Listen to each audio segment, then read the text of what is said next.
ಶ್ರೀ ಗುರುಭ್ಯೋ ನಮಃ ಪರಮಗುರುಭ್ಯೋ ನಮಃ ಶ್ರೀಮದಾನಂದತೀರ್ಥ ಭಗವತ್ಪಾದಾಚಾರ್ಯ ಗುರುಭ್ಯೋ ನಮಃ ಹರಿ ಓಂ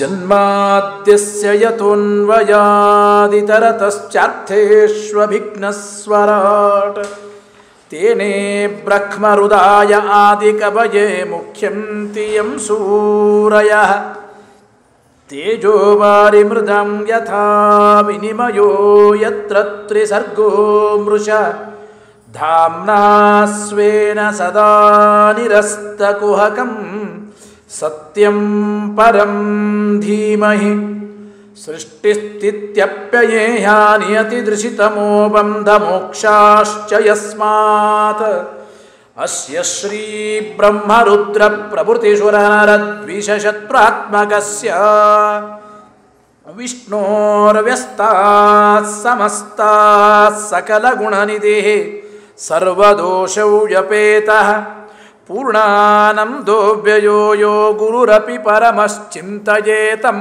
ಮಹಾಂತಂ ಯೋऽन्तಃ ಪ್ರವಿಶ್ಯ ಮಮ ವಾಚಮಿಮಾಂ ಪ್ರಸುಪ್ತಾಂ ಸಂಜೀವಯತ್ಯಖಿಲಶಕ್ತಿಧರಸ್ವಧಾಮ್ನಃ ಅನ್ಯಾಂಶ್ಚ ಹಸ್ತಚರಣಶ್ರವಣತ್ವಗಾದೀನ್ ಪ್ರಾಣಾನ್ನಮೋ ಭಗವತೆ ಪುರುಷಾಯ ತುಭ್ಯಂ ಕಲತ್ರಂ ಕಮಲಾಯಸ್ಯ ಪುತ್ರಃ ಕಮಲಸಂಭವಃ ಶಿವಾದ್ಯಾ ಸೇವಕಾಸ್ತಸ್ಮೈ ನಮೋ ವಿಶ್ವಕುಟುಂಬಿನೇ ಕೃಷ್ಣಾಯ ವಾಸುದೇವಾಯ ಹರಯೇ ಪರಮಾತ್ಮನೆ ಪ್ರಣತಃ ಕ್ಲೇಶನಾಶಾಯ ಗೋವಿಂದಾಯ ನಮೋ ನಮಃ ನಮಸ್ತೆಸ್ತು ಮಹಾಮಾಯೇ ಶ್ರೀಪೀಠೆ ಸುರಪೂಜಿತೆ ಶಂಖಚಕ್ರಗದಾಹಸ್ತೆ ಮಹಾಲಕ್ಷ್ಮೀ ನಮೋಸ್ತುತೆ ಬುದ್ಧಿರ್ಬಲಂ ಯಶೋಧೈರ್ಯಂ ನಿರ್ಭಯತ್ವಂ ಅರೋಗತ ಅಜಾಢ್ಯಂ ವಾಕ್ಪಟುತ್ವಂಚ ಹನುಮಸ್ಮರಣಾತ್ ಭವೇತ್ ಧರ್ಮವಿಜ್ಞಾನ ವೈರಾಗ್ಯ ಪರಮೈಶ್ವರ್ಯಶಾಲಿನಃ ಆನಂದತೀರ್ಥ ಭಗವತ್ಪಾದಾನ್ ವಂದೇ ನಿರಂತರಂ ಶ್ರೀಮತೋ ರಾಘವೇಂದ್ರಸ್ಯ ನಮಾಮಿ ಪದಪಂಕಜೆ ಕಾಮಿತಾಶೇಷಕಲ್ಯಾಣಕಲನಾ ಕಲ್ಪಪಾದಪೌ ಸತ್ಪ್ರಮೋದಸಮಾರಂಭಾಂ ಟೀಕಾಕೃತ್ಪಾದಮಧ್ಯಮಾಂ ಶ್ರೀಮದಾಚಾರ್ಯಪರ್ಯಂತಾಂ ವಂದೇ ಗುರುಪರಂಪರಾಂ ಯೈರಹಂ ಶುಕವತ್ ಸಮ್ಯಕ್ ಶಿಕ್ಷಿತೋಸ್ಮಿ ಕೃಪಾಲುಭಿಃ ಶ್ರೀಮತ್ಸತ್ಯಾತ್ಮತೀರ್ಥಾರ್ಯಾನ್ ವಂದೇ ವಿದ್ಯಾಗುರೂನ್ ಮಮ ಆಪಾದಮೌಲಿಪರ್ಯಂತಂ ಗುರುಣಾಮಾಕೃತಿಂ ಸ್ಮರೇತ್ ತೇನ ವಿಘ್ನಾಃ ಪ್ರಣಶ್ಯಂತಿ ಸಿದ್ಧ್ಯಂತಿ ಚ ಮನೋರಥಾಃ ಪೃಥ್ವೀಮಂಡಲಮಧ್ಯಸ್ಥಾಃ ಪೂರ್ಣಬೋಧಮತಾನುಗಾಃ ವೈಷ್ಣವಾ ವಿಷ್ಣುಹೃದಯಾಃ ತಾನ್ನಮಸ್ಸೇ ಗುರೂನ್ ಮಮ ಸ್ವಸ್ತ್ಯಸ್ತು ಸತಾಮಖಿಲ ಸನ್ಮಂಗಲಾನಿ ಭವಂತು ಸಮ್ಯಕ್ ಶ್ಲೋಕೈಕಶ್ರವಣ ಪಠನ ಮಾತ್ರೇಣ ಭಕ್ತುಶ್ಚ ಶ್ರೋತॄಣಾಂ ನಿಖಿಲ ಕಲಿಕೃತ ಕಲ್ಮಷ ಅಪನೋದನ ಪಟುತರೆ ಧರ್ಮಾದ್ಯ ಕಿಲ ಪುರುಷಾರ್ಥ ಸಾಧನೀಭೂತೆ ಶ್ರೀಮನ್ಮಹಾಭಾಗವತೆ ಅದ್ಯ ಪೂರ್ವ ಪ್ರಸಕ್ತ ಕಿಂಚಿತ್ ಪ್ರಮೇಯಾನುವಾದಃ ಶ್ರೀ ಗುರುಭ್ಯೋ ನಮಃ. ನಿನ್ನೆ ದಿನ ಅಷ್ಟಮಸ್ಕಂದದಲ್ಲಿ ಬರತಕ್ಕಂಥ ಗಜೇಂದ್ರ ಮೋಕ್ಷದ ವಿಚಾರವನ್ನು ಸಂಕ್ಷೇಪವಾಗಿ ಚಿಂತನೆ ಮಾಡುವ ಪುಟ್ಟ ಪ್ರಯತ್ನವನ್ನು ಮಾಡಿದ್ದೇವೆ. ಇವತ್ತಿನ ದಿನ ಸಮುದ್ರ ಮಥನ, ಅಷ್ಟಮಸ್ಕಂದದಲ್ಲಿ ಬರತಕ್ಕಂಥ ಪ್ರಧಾನವಾದ ಇನ್ನೊಂದು ವಿಚಾರ ಅದು ಸಮುದ್ರ ಮಥನ. ಸಮುದ್ರ ಮಥನದ ವಿಚಾರದಲ್ಲಿಯೂ ಕೂಡ ಸಾಕಷ್ಟು ತಪ್ಪು ತಿಳುವಳಿಕೆಗಳು ಸಾಮಾನ್ಯ ಜನರಿಗಿದೆ. ನಿಜವಾಗಲೂ ಭಾಗವತದಲ್ಲಿ ವೇದಶಾಸ್ತ್ರಗಳಲ್ಲಿ ಏನು ಹೇಳಿದ್ದಾರೆ ಸಮುದ್ರ ಮಥನದ ಬಗ್ಗೆ, ಆಚಾರ್ಯರ ಭಾಗವತ ತಾತ್ಪರ್ಯ ನಿರ್ಣಯಕ್ಕನುಗುಣವಾಗಿ ಸರಿಯಾಗಿ ನಾವು ಚಿಂತನೆ ಮಾಡಿ ತಿಳಿಯಬೇಕು. ಯಾತಕ್ಕೆ ಸಮುದ್ರ ಮಥನವಾದದ್ದು? ಸಮುದ್ರ ಮಥನ ಅಂದರೆ ಏನೋ ಒಂದು ಸಣ್ಣ ಕೆಲಸ ಅಂತ ಅನ್ಕೋಬೇಡಿ. ಮೊಸರಿನ ರಥದಲ್ಲಿ ಮಜ್ಜಿಗೆ ಕಡಿಯುತ್ತೇವೆ, ಏನೋ ಸಮುದ್ರವನ್ನು ಕಡಿದ್ರೆ ಅಷ್ಟೇ, ದೇವತೆಗಳು ದೈತ್ಯರು ಇಷ್ಟೇ ಅಲ್ಲ. ಸಮುದ್ರ ಮಥನ ಅಂದರೆ ಅದು ದೇವದಾನವರೇ ಮಾಡುವ ಕಾರ್ಯ, ಅವರಲ್ಲಿ ನಿಂತು ಭಗವಂತನೇ ಮಾಡುವ ಕಾರ್ಯ, ಬೇರೆ ಯಾರಿಂದಲೂ ಆಗದೇ ಇರತಕ್ಕಂತಹ ಕಾರ್ಯ ಅದು. ಸಮುದ್ರ ಮಥನ ಅಂದರೆ ಬಹಳ ದೊಡ್ಡ ಕೆಲಸ ಅದು. ಸಮುದ್ರ ಮಥನ ಆದಾಗಲೇ ಜಗತ್ತಿಗೆ ಎಲ್ಲ ರೀತಿಯ ಅದ್ಭುತವಾದ ವಸ್ತುಗಳು, ಅಷ್ಟೈಶ್ವರ್ಯಗಳು, ಮಹಾಲಕ್ಷ್ಮಿಯ ಅವತಾರ, ಅಮೃತದ ಉದ್ಭವ ಆದದ್ದು ಸಮುದ್ರ ಮಥನ ಕಾಲದಲ್ಲೇನೆ. ಆದ್ದರಿಂದ ಅದನ್ನು ನಾವು ಚಿಂತನೆ ಮಾಡಬೇಕು. ನೋಡಿ, ಇಷ್ಟು ದೊಡ್ಡ ಶ್ರಮದ ಕಾರ್ಯ ಯಾತಕ್ಕಾಯಿತು ಸಮುದ್ರ ಮಥನ ಅಂದರೆ? ಇಂದ್ರದೇವರು ಮಾಡಿದ ಒಂದು ಅಪರಾಧಕ್ಕಾಗಿ. ಸಾಮಾನ್ಯವಾಗಿ ನಾವು ಬೇಕಾದಷ್ಟು ಪುಣ್ಯ ಕಾರ್ಯಗಳನ್ನು ಮಾಡ್ತಾ ಇರ್ತೇವೆ, ಆದರೆ ಮಧ್ಯದಲ್ಲಿ ಅಹಂಕಾರ ಭಾಳ, ಹೌದೋ ಇಲ್ಲ? ಅಹಂಕಾರದಿಂದ ಮಾಡುವ ಕಾರ್ಯಗಳು ಎಂತಹ ದೊಡ್ಡ ಅನರ್ಥಕ್ಕೆ ಕಾರಣವಾಗುತ್ತವೆ. ಆ ಚಿಂತನೆಯನ್ನು ನಾವು ಮಾಡಬೇಕು. ಏನಿಲ್ಲ, ಸಮುದ್ರ ಮಥನ ಆದ ಘಟನೆ ನಿಮಗೆಲ್ಲ ಗೊತ್ತು. ಒಂದು ಬಾರಿ ದುರ್ವಾಸರು ಸಂಚಾರ ಮಾಡ್ತಾ ಹೋಗ್ತಾರೆ. ಮಧ್ಯದಲ್ಲಿ ಒಬ್ಬ ವಿದ್ಯಾಧರ ಸ್ತ್ರೀ ಅಂತ, ದೇವತಾ ಸ್ತ್ರೀ, ಅವಳು ವಿಶಿಷ್ಟವಾಗಿರತಕ್ಕಂಥ ಒಂದು ಪರಮ ಪವಿತ್ರವಾದ ವಿಷ್ಣು ನಿರ್ಮಾಲ್ಯದ ಮಾಲೆ, ದೇವರ ಒಂದು ಹಾರ, ದೇವರಿಗೆ ಏರಿಸಿದ ಪವಿತ್ರವಾದ ನಿರ್ಮಾಲ್ಯದ ಒಂದು ಮಾಲೆ, ಅದು ಬಾಡದೇ ಇರತಕ್ಕಂತಹ ಮನೋಹರವಾದ ಮಾಲೆ, ಪರಮ ಪವಿತ್ರವಾದದ್ದು. ಆ ವಿದ್ಯಾಧರ ಸ್ತ್ರೀ ದುರ್ವಾಸರಿಗೆ ಸಮರ್ಪಣೆ ಮಾಡ್ತಾಳೆ. ದುರ್ವಾಸರು ವಿಷ್ಣು ನಿರ್ಮಾಲ್ಯವನ್ನು ತೆಗೆದುಕೊಂಡು ಸಂತೋಷದಿಂದ ತಲೆಯ ಮೇಲೆ ಇಟ್ಟುಕೊಂಡು ಮುಂದೆ ಸಂಚಾರ ಮಾಡುವಾಗ ಇಂದ್ರದೇವರು ಬರ್ತಾರೆ ಎದುರುಗಡೆ. ಐರಾವತದ ಮೇಲೆ ಇಂದ್ರ ಬರ್ತಾ ಇರ್ತಾನೆ. ನಮ್ಮ ದೇವತೆಗಳ ರಾಜ, ಸ್ವರ್ಗಾಧಿಪತಿ, ನಮ್ಮ ಇಂದ್ರ ಅಂತ ಸಂತೋಷದಿಂದ ಆ ವಿಷ್ಣು ನಿರ್ಮಾಲ್ಯದ ಮಾಲೆಯನ್ನು ಇಂದ್ರದೇವರಿಗೆ ಕೊಡ್ತಾರೆ. ಅವನು ಐರಾವತದ ಮೇಲೆ ಕೂತವನು, ಐಶ್ವರ್ಯದ ಮದ. ಸಮುದ್ರ ಮಥನವಾಗಬೇಕೋ, ಮುಂದಿನ ಕಾರ್ಯಗಳಾಗಬೇಕು, ದೇವರ ಇಚ್ಛೆನೇ ಒಂದು, ಜೊತೆಗೆ ಐಶ್ವರ್ಯದ ಮದ, ಅಹಂಕಾರ ಇದ್ದರೆ ಎಂತಹ ಅನರ್ಥವಾಗುತ್ತದೆ ನೋಡಿ. ವಿಷ್ಣು ನಿರ್ಮಾಲ್ಯವನ್ನು, ಮಾಲೆಯನ್ನು ದುರ್ವಾಸರು ಇಂದ್ರನಿಗೆ ಕೊಟ್ಟಾಗ ಇಂದ್ರ ಯಾವುದೋ ಒಂದು ಹಾರ ಕೊಟ್ಟಿದ್ದಾರೆ ಅಂಥೇಳಿ ಆನೆಯ ಸೊಂಡಿಲಿಗೆ ಹಾಕಿಬಿಟ್ಟ. ಆನೆ ತನ್ನ ಕಾಲಲ್ಲಿ ಹಾಕಿ ತುಳಿದು ಹಾಕಿಬಿಡ್ತು. ನೂರಾರು ಜನರ ಸನ್ಮಾನ, ಆ ಸಂಸ್ಥೆಯಿಂದ ಈ ಸಂಸ್ಥೆಯಿಂದ 10 ಮಾಲೆ ಬರ್ತಾವೆ, ನೋಡ್ತಾರೆ, ಪಕ್ಕಕ್ಕೆ ಇಡ್ತಾ ಇರ್ತಾರೆ. ಹಾಗೆ ಅಲ್ಲ ಈ ಮಾಲೆ, ಇದು ವಿಷ್ಣು ನಿರ್ಮಾಲ್ಯ, ಪರಮ ಪವಿತ್ರವಾದದ್ದು. ಶಿರಸ್ಸಿನಲ್ಲಿ ಧಾರಣೆ ಮಾಡಿ ಸಕಲ ಪಾಪಗಳ ಪರಿಹಾರ ಮಾಡಿಕೊಂಡು ಧನ್ಯರಾಗುವ ಒಂದು ಪ್ರಸಂಗ ಈ ಒಂದು ವಿಷ್ಣು ನಿರ್ಮಾಲ್ಯ. ಅದನ್ನು ಆನೆಯ ಸೊಂಡಲಿಗೆ ಕೊಟ್ಟು ಕಾಲಲ್ಲಿ ತುಳಿಸಿ, ಎಷ್ಟು ಅಹಂಕಾರ ಈ ಇಂದ್ರನಿಗೆ ಅಂತ ಸಿಟ್ಟು ಬಂದು ಹೋಯ್ತಂತ ಆ ದುರ್ವಾಸರಿಗೆ. ತಕ್ಷಣ ಶಾಪ ಕೊಟ್ಟರು, ಯಾವ ಐಶ್ವರ್ಯದ ಮದದಿಂದ ಸ್ವರ್ಗಾಧಿಪತ್ಯದಿಂದ ಇಷ್ಟು ನಿನಗೆ ಸೊಕ್ಕು ಬಂದಿದೆ, ಸ್ಥಾನಭ್ರಷ್ಟನಾಗಿ ಬೀಳು ಕೆಳಗೆ ಅಂದರು. ಹೋಗಲಿ ನಿನ್ನ ಸ್ವರ್ಗಾಧಿಪತ್ಯ ಅಂತ. ತಕ್ಷಣ ಅವನಿಗೆ ತಲೆ ಕೆಟ್ಟೋಯ್ತು, ಜ್ಞಾನೋದಯ ಆಯಿತು. ಆ ಕ್ಷಣಕ್ಕೇನೆ ಭಯಕೃತ್ ಭಯನಾಶನಃ, ದೇವರಿಗೆ ಕರೀತೇವೆ. ಹಾಗೆ ದುರ್ವಾಸರು ಅಂದರೆ ಸಾಮಾನ್ಯವಾಗಿ ನಮ್ಮ ಹೊರಗಿನ ಜಗತ್ತಿಗೆ ಪರಿಚಯ ಇರೋದು ಭಾಳ ಸಿಟ್ಟಿನ ಬ್ರಾಹ್ಮಣ ಅಂತ. ಭಾಳ ಸಿಟ್ಟು ಮಾಡೋರು ಬಂದರೆ ದುರ್ವಾಸರು ಬಂದರು ನೋಡು ಅಂತ ಚೇಷ್ಟೆ ಮಾಡೋದು ಉಂಟು. ಕೇವಲ ಅಷ್ಟೇ ಅನ್ಕೋಬೇಡಿ, ದುರ್ವಾಸರು ಅಂದರೆ ಎಂಥ ಮಹಾನುಭಾವರು ಗೊತ್ತೇನು? ಸಾಕ್ಷಾತ್ ಮನೋಭಿಮಾನಿಗಳು, ರುದ್ರಾವತಾರಿಗಳವರು, ಶಿವದೇವರ ಅವತಾರಿಗಳು, ಹಂಸನಾಮಕ ಪರಮಾತ್ಮನ ಪೀಠದಲ್ಲಿ ಬರುವ ದೊಡ್ಡ ಸ್ವಾಮಿಗಳು ಅವರು ಕೂಡ. ದುರ್ವಾಸಸೋ ಜ್ಞಾನನಿಧೀನ್ ವೀಂದ್ರ ವಾಹನ ತೀರ್ಥಕಾನ್ ಕೈವಲ್ಯ ತೀರ್ಥಾನ್ ಜ್ಞಾನೇಶಾನ್ ಪರತೀರ್ಥಾನ್ ನಮಾಮ್ಯಹಂ.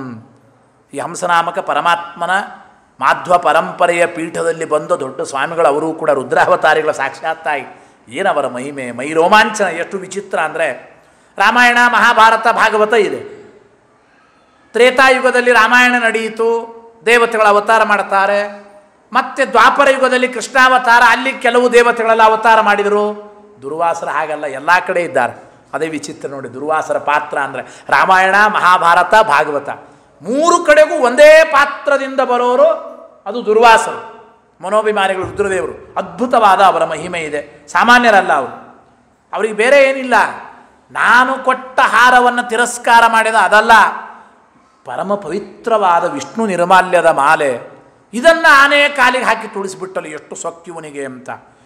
ಬಹಳ ಮಹತ್ವ ಇದೆ ವಿಷ್ಣು ನಿರ್ಮಾಲ್ಯಕ್ಕೆ, ಸಾಮಾನ್ಯ ಅಲ್ಲ. ಯೋಚನೆ ಮಾಡಿ, ಪ್ರತಿನಿತ್ಯ ಭಕ್ತಿಯಿಂದ ಮೊದಲು ನಿರ್ಮಾಲ್ಯದ ದೇವರಿಗೆ ಏರಿಸದೆ ಹಿಂದಿನ ದಿನದ ಹೂ ತುಳಸಿಗಳನ್ನು ತೆಗೀಬೇಕಂತ ಅಂಬೃಣಿ ಸೂಕ್ತ ಹೇಳ್ತಾ, ಪುರುಷ ಸೂಕ್ತ ಹೇಳ್ತಾ, ಆಮೇಲೆ ನಿರ್ಮಾಲ್ಯ ಅಭಿಷೇಕ ಮಾಡಬೇಕು ದೇವರಿಗೆ. ನಿರ್ಮಾಲ್ಯ ಅಭಿಷೇಕ ಮಾಡಿ ದೇವರ ನಿರ್ಮಾಲ್ಯವನ್ನು ತಲೆಯ ಮೇಲೆ ಧಾರಣ ಮಾಡಿದರೆ ಅದು ಎಷ್ಟು ಪುಣ್ಯ ಅಂತ ಹೇಳಲಿಕ್ಕೆ ಸಾಧ್ಯ ಇಲ್ಲ ಅಂತ. ಅಪಾರವಾದ ಪುಣ್ಯ ಪ್ರಾಪ್ತಿ ಉಂಟು. ಅದಕ್ಕೆ ಏಕಾದಶಿ ಹರಿದಿನ ದೇವರ ಹೂ ತುಳಸಿಗಳನ್ನು ನಿರ್ಮಾಲ್ಯವನ್ನು ಬುಟ್ಟಿಯಲ್ಲಿ ಇಟ್ಟುಕೊಂಡು, ಆ ಬುಟ್ಟಿಯನ್ನು ತಲೆಯ ಮೇಲೆ ಇಟ್ಟುಕೊಂಡು ಹರಿವಾಣ ಸೇವಾ ಅಂತ ಕರೀತಾರೆ. ವಿಶೇಷ ಡಂಗುರವ ಸಾರಿದಯ್ಯ ಡಿಂಗರೀಕರೆಲ್ಲರೂ ಭೂಮಂಡಲಕ್ಕೆ ಪಾಂಡುರಂಗ ವಿಠ್ಠಲನೇ ಪರದೈವನೆಂದು. ವಿಷ್ಣು ನಿರ್ಮಾಲ್ಯವನ್ನು ತಲೆಯ ಮೇಲೆ ಇಟ್ಟುಕೊಂಡು ಹರಿವಾಣ ಸೇವೆ ಮಾಡಬೇಕಂತ, ನರ್ತನ ಮಾಡಬೇಕಂತ. ಇಡೀ ಜೀವನದಲ್ಲಿ ನಿಮ್ಮನ್ನು ಭಗವಂತ ಮೇಲೇರಿಸ್ತಾನೆ, ಪರಮಾನುಗ್ರಹ ಮಾಡ್ತಾನೆ. ಬಹಳ ಮಹತ್ವ ಇದೆ ವಿಷ್ಣು ನಿರ್ಮಾಲ್ಯಕ್ಕೆ. ಅದಕ್ಕೆ ಒಂದು ನೇಮ ಇದೆ, ಒಂದು ದಿವಸಕ್ಕೆ 10 ಬಾರಿ ತೀರ್ಥ ತಗೋಬೇಕ್ರಿ. ನಿಜವಾಗಲೂ ಏನು, ಬೆಳಗ್ಗೆ ಮೊದಲು 3 ಬಾರಿ ನಿರ್ಮಾಲ್ಯ ತೀರ್ಥ, ಗೊತ್ತಾಯ್ತಾ? ಆಮೇಲೆ ಊಟಕ್ಕೆ ಕೂತಾಗ ಮಹಾತೀರ್ಥ 3 ಬಾರಿ, 6 ಆಯಿತು. ಊಟ ಆದಮೇಲೆ 1, 7, ರಾತ್ರಿ ಊಟಕ್ಕೆ 3, 10 ಬಾರಿ ಹೀಗೆ ದೇವರ ತೀರ್ಥ ಒಟ್ಟು ಸ್ವೀಕಾರ ಮಾಡಬೇಕಾದದ್ದು. ಗೊತ್ತಾಯ್ತಲ್ಲ, ನಿರ್ಮಾಲ್ಯದ ಮಹತ್ವ ಬಹಳ. ದೇವರ ನಿರ್ಮಾಲ್ಯ ತೀರ್ಥ ಸ್ವೀಕಾರ ಮಾಡಿದ್ರೇ ಮುಂದಿನ ಎಲ್ಲ ಕಾರ್ಯಕ್ಕೂ ಅಧಿಕಾರ ಅವನಿಗೆ. ಹೆಣ್ಣು ಮಕ್ಕಳು ಕೂಡ ಶುದ್ಧವಾಗಿ ಮಡಿಯಿಂದ ಅಡಿಗೆ ಮಾಡಬೇಕಾದ್ರೆ ನಿರ್ಮಾಲ್ಯ ತೀರ್ಥ ತೆಗೆದುಕೊಂಡೇ ಎಲ್ಲ ಅವರು ತುಳಸಿ ಪೂಜೆ ಗುರುಮಂತ್ರಗಳನ್ನೆಲ್ಲ ಮಾಡಿಕೊಳ್ಳಬೇಕು. ನಿರ್ಮಾಲ್ಯ ಇಲ್ಲದೆ ಹೋದರೆ ಯಾವುದಕ್ಕೂ ಪರ್ಮಿಷನ್ನೇ ಇಲ್ಲ, ಅಷ್ಟು ಪರಮ ಪವಿತ್ರ. ಅಂತಹ ವಿಷ್ಣು ನಿರ್ಮಾಲ್ಯವನ್ನು ಆನೆಯ ಕಾಲಿಗೆ ಹಾಕಿಬಿಟ್ಟು ತುಳಸಿಬಿಟ್ಟು ಎಷ್ಟು ಸೊಕ್ಕ ನಿನಗೆ ಸ್ಥಾನಭ್ರಷ್ಟನಾಗಿ ಬೀಳು ಅಂದ. ದೇವೇಂದ್ರನಿಗೆ ಜ್ಞಾನೋದಯ ಆಗಿ ತಕ್ಷಣ ಐರಾವತದಿಂದ ಕೆಳಗಿಳಿದು ಅವ್ರ ಕಾಲು ಹಿಡ್ಕೊಂಡು, ಸ್ವಾಮಿ ಅಪರಾಧ ಕ್ಷಮಾ ಮಾಡ್ರಿ ಅಂದ. ಅಪರಾಧ ಸಹಸ್ರಾಣಿ ಕ್ರಿಯಂತೆ ಅಹರ್ನಿಶಮ್ಮಯ, ಏನಾದರೂ ಮಾಡಿ ಅಪರಾಧ ಕ್ಷಮಾ ಮಾಡ್ರಿ. ದುರ್ವಾಸರಂದರು, ತಪ್ಪು ಮಾಡೋದು ಸಾರಿ ಎಂಬುದು ಚಟ ಆಗಿಬಿಟ್ಟು ನಿನಗೆ ಅಂತ ಇಂದ್ರನಿಗೆ ಬೈತಾ ಇದ್ದಾರೆ. ಕೆಲವರಿಗೆಲ್ಲ ಪಾಪ ಐ ಎಮ್ ಸಾರಿ, ಅದಕ್ಕೇನು ಮಹತ್ವನೇ ಇಲ್ಲ ಸಾರಿ ಪದಕ್ಕೆ. ಈಗ ಗೊತ್ತಾಯಿತೋ ಇಲ್ಲ, ಮಾಡುವ ತಪ್ಪುಗಳನ್ನೆಲ್ಲ ಮಾಡಿ ಬರೇ ಸಾರಿ ಅಂದುಬಿಟ್ರೆ ಏನು ಪ್ರಯೋಜನ? ಅದಕ್ಕೆ ನಮ್ಮ ಗುರುಗಳೊಂದು ಮಾತು ಹೇಳ್ತಾ ಇದ್ರು, ತಪ್ಪು ಮಾಡಿರಿ, ತಪ್ಪು ಮಾಡಿದಾಗ ದೊಡ್ಡವರು ತಿದ್ದಿ ಹೇಳಿದಾಗ ಆ ತಪ್ಪು ಮಾಡಬೇಡಿ, ಬೇರೆ ತಪ್ಪು ಬೇಕಾದ್ರೆ ಇನ್ನೊಂದು ಸಲ ಮಾಡಿರಿ, ಮಾಡಿದ್ದ ತಪ್ಪೇ ಮತ್ತೆ ಮಾಡಬೇಡ್ರಿ ಅಂತ. ಆ ರೀತಿ ಒಂದು ಸಲ ಹೇಳೋದ ಮೇಲೆ ಅದೇ ಮತ್ತೆ ತಪ್ಪು ಮಾಡ್ತಾಯಿದ್ರೆ ಆವಾಗ ಆ ಸಾರಿಗೆ ಬೆಲೆ ಇರಲ್ಲ, ಸಾರವೇ ಇರಲ್ಲ, ಅದಕ್ಕೆ ಪ್ರಯೋಜನವೇ ಇಲ್ಲ. ಹಾಗೆ ನೀ ಶಿಕ್ಷೆ ಅನುಭವಿಸ್ಬೇಕು, ನಿಂಗೆ ಅದೇ ಯೋಗ್ಯ ಅಂದರು. ಸರಿ ಅಂಥೇಳಿ ಇಷ್ಟು ದುರ್ವಾಸರ ಶಾಪ ಆಯಿತು, ಸ್ಥಾನಭ್ರಷ್ಟನಾಗುವಂತ. ತಕ್ಷಣ ಈ ನ್ಯೂಸು ದೈತ್ಯರಿಗೆ ಗೊತ್ತಾಯಿತು, ಇಂದ್ರನಿಗೆ ದುರ್ವಾಸರ ಶಾಪ ಆಗಿದೆ, ಸ್ಥಾನಭ್ರಷ್ಟನಾಗು ಅಂಥೇಳಿ. ಎಲ್ಲ ಅಸುರರಿಗೆಲ್ಲ ಈ ಮೆಸೇಜ್ ಹೋದ ಮೇಲೆ ತಕ್ಷಣ ಅವರು ಮೊದಲು ಆಕ್ರಮಣ ಮಾಡಿದ್ದೆ ಸ್ವರ್ಗದ ಮೇಲೆ. ಸ್ವರ್ಗಾಧಿಪತ್ಯ ಹೋಗಲಿ ಅಂತ ಅವರು ಹೇಳಿದ್ದಾರೆ ತಾನೆ. ತಕ್ಷಣ ಅವರಿಗೆ ಬಲ ಬಂತು, ದೈತ್ಯರೆಲ್ಲ ಆಕ್ರಮಣ ಮಾಡಿದರು, ದೇವತೆಗಳನ್ನೆಲ್ಲ ಓಡಿಸ್ತಾ ಇದ್ದಾರೆ, ದಿಕ್ಕಾಪಾಲಾಗಿ ಓಡ್ತಾ ಇದ್ದಾರೆ. ಎಲ್ಲ ದೇವತೆಗಳು ಕೂಡ ಆ ದೈತ್ಯರ ಶಕ್ತಿ ಸಾಮರ್ಥ್ಯ ಅವರ ಪರಾಕ್ರಮಕ್ಕೆ ಅವತ್ತಿನಿಂದ ಮುಗಿದೋಯ್ತು. ಇಡೀ ಸ್ವರ್ಗಾಧಿಪತ್ಯ ದೈತ್ಯರ ಪಾಲಾಯಿತು, ಅಸುರರ ಪಾಲಾಗಿ. ಯಜ್ಞಯಾಗ ಪಾಠ ಪ್ರವಚನ ಹೋಮ ಹವನ ಎಲ್ಲವೂ ಸ್ಟಾಪ್ ಆಗಿ ಹೋಯ್ತು. ದೈತ್ಯರ ಆಡಳಿತ ಎಲ್ಲ ಕಡೆ. ಈ ಪಾಪ ದೇವತೆಗಳು ಕಂಗೆಟ್ಟು ಒದ್ದಾಡ್ತಾ ಏನು ಮಾಡಬೇಕು ಗೊತ್ತಾಗಿಲ್ಲ. ಬ್ರಹ್ಮದೇವರನ್ನು ಪ್ರಾರ್ಥನೆ ಮಾಡಿದರು. ಬ್ರಹ್ಮದೇವರ ಹತ್ತಿರ ಬಂದು, ಸ್ವಾಮಿ ಏನಾದರೂ ಮಾಡಿ ಅನುಗ್ರಹ ಮಾಡಿರಿ, ನನ್ನ ಅಹಂಕಾರದಿಂದ ಈ ರೀತಿ ಆಯಿತು, ಏನಾದರೂ ಮಾಡಿ ಅನುಗ್ರಹ ಮಾಡಿರಿ. ಬ್ರಹ್ಮದೇವರಿಗೆ ಕೇಳ್ಕೊಳ್ಳೋದು, ಅದಕ್ಕೆ ಅಹಂಕಾರ ಮಾಡಬಾರದು ಅಂತ. ಯಾವಾಗಲೂ ಒಂದು ಚಿಂತನೆ ಮಾಡಬೇಕು. ನಾವು ಯಾವುದೇ ಕೆಲಸ ಮಾಡುವಾಗ, ಸತ್ಕರ್ಮಗಳನ್ನು ಮಾಡುವಾಗ 2 ಅಂಶಗಳನ್ನು ನೆನಪಾರಬಾರದು. ಯಾವುದೇ ಕರ್ಮ ಮಾಡಬೇಕಾದ್ರೆ ಅಹಂಕಾರ ಇರಬಾರದು, ಸಮರ್ಪಣೆ ಮರೆಯಬಾರದು. 2 ಚಿಂತನೆ ಮಾಡಬೇಕು. ನಾನು ಯಾವಾಗಲೂ ಹೇಳ್ತಾ ಇರ್ತೇನೆ, ಸಮರ್ಪಣೆ, ಕರ್ಮ ಸಮರ್ಪಣೆ ಭಾಳ ಮುಖ್ಯ. ಅದು ಬೆಳಗಿನಿಂದ ರಾತ್ರಿವರೆಗೂ ಒಳ್ಳೆ ಕಷ್ಟಪಟ್ಟು ಸತ್ಕರ್ಮಗಳನ್ನು ಮಾಡ್ತೇವೆ. ಕೃಷ್ಣಾರ್ಪಣಮಸ್ತು ಅಂತ ದೇವರಿಗೆ ಸಮರ್ಪಣೆ ಮಾಡೋದು ಒಂದು ಅರ್ಧ ನಿಮಿಷ, 1 ನಿಮಿಷ ಭಕ್ತಿಯಿಂದ ಸಂಕಲ್ಪ ಮಾಡಿ ಸಮರ್ಪಣೆ ಮಾಡೋದಕ್ಕೆ. ಸಮರ್ಪಣೆ ಮಾಡೋದು ನೆನಪಾರಿಬಿಡ್ತೇವೆ. ನಾನೇ ಮಾಡಿದೆ ಅಂತ ಅಹಂಕಾರ ಬೇರೆ, ಜೊತೆಗೆ ನಾನೇ ಮಾಡಿದೆ ಎಂಬ ಅಹಂಕಾರ ಇರಬಾರದು, ಸಮರ್ಪಣೆ ಮರೆಯಬಾರದು. ಹೇಗೆ ಗೊತ್ತಾ, ಇದು ದೃಷ್ಟಾಂತದಿಂದ ನಾವು ತಿಳಿಯಬೇಕಾದ್ರೆ ಭಾಳ ಚೆನ್ನಾಗಿ ಯಾವಾಗಲೂ ಹೇಳ್ತಾ ಇದ್ರು ನಮ್ಮ ಗುರುಗಳು.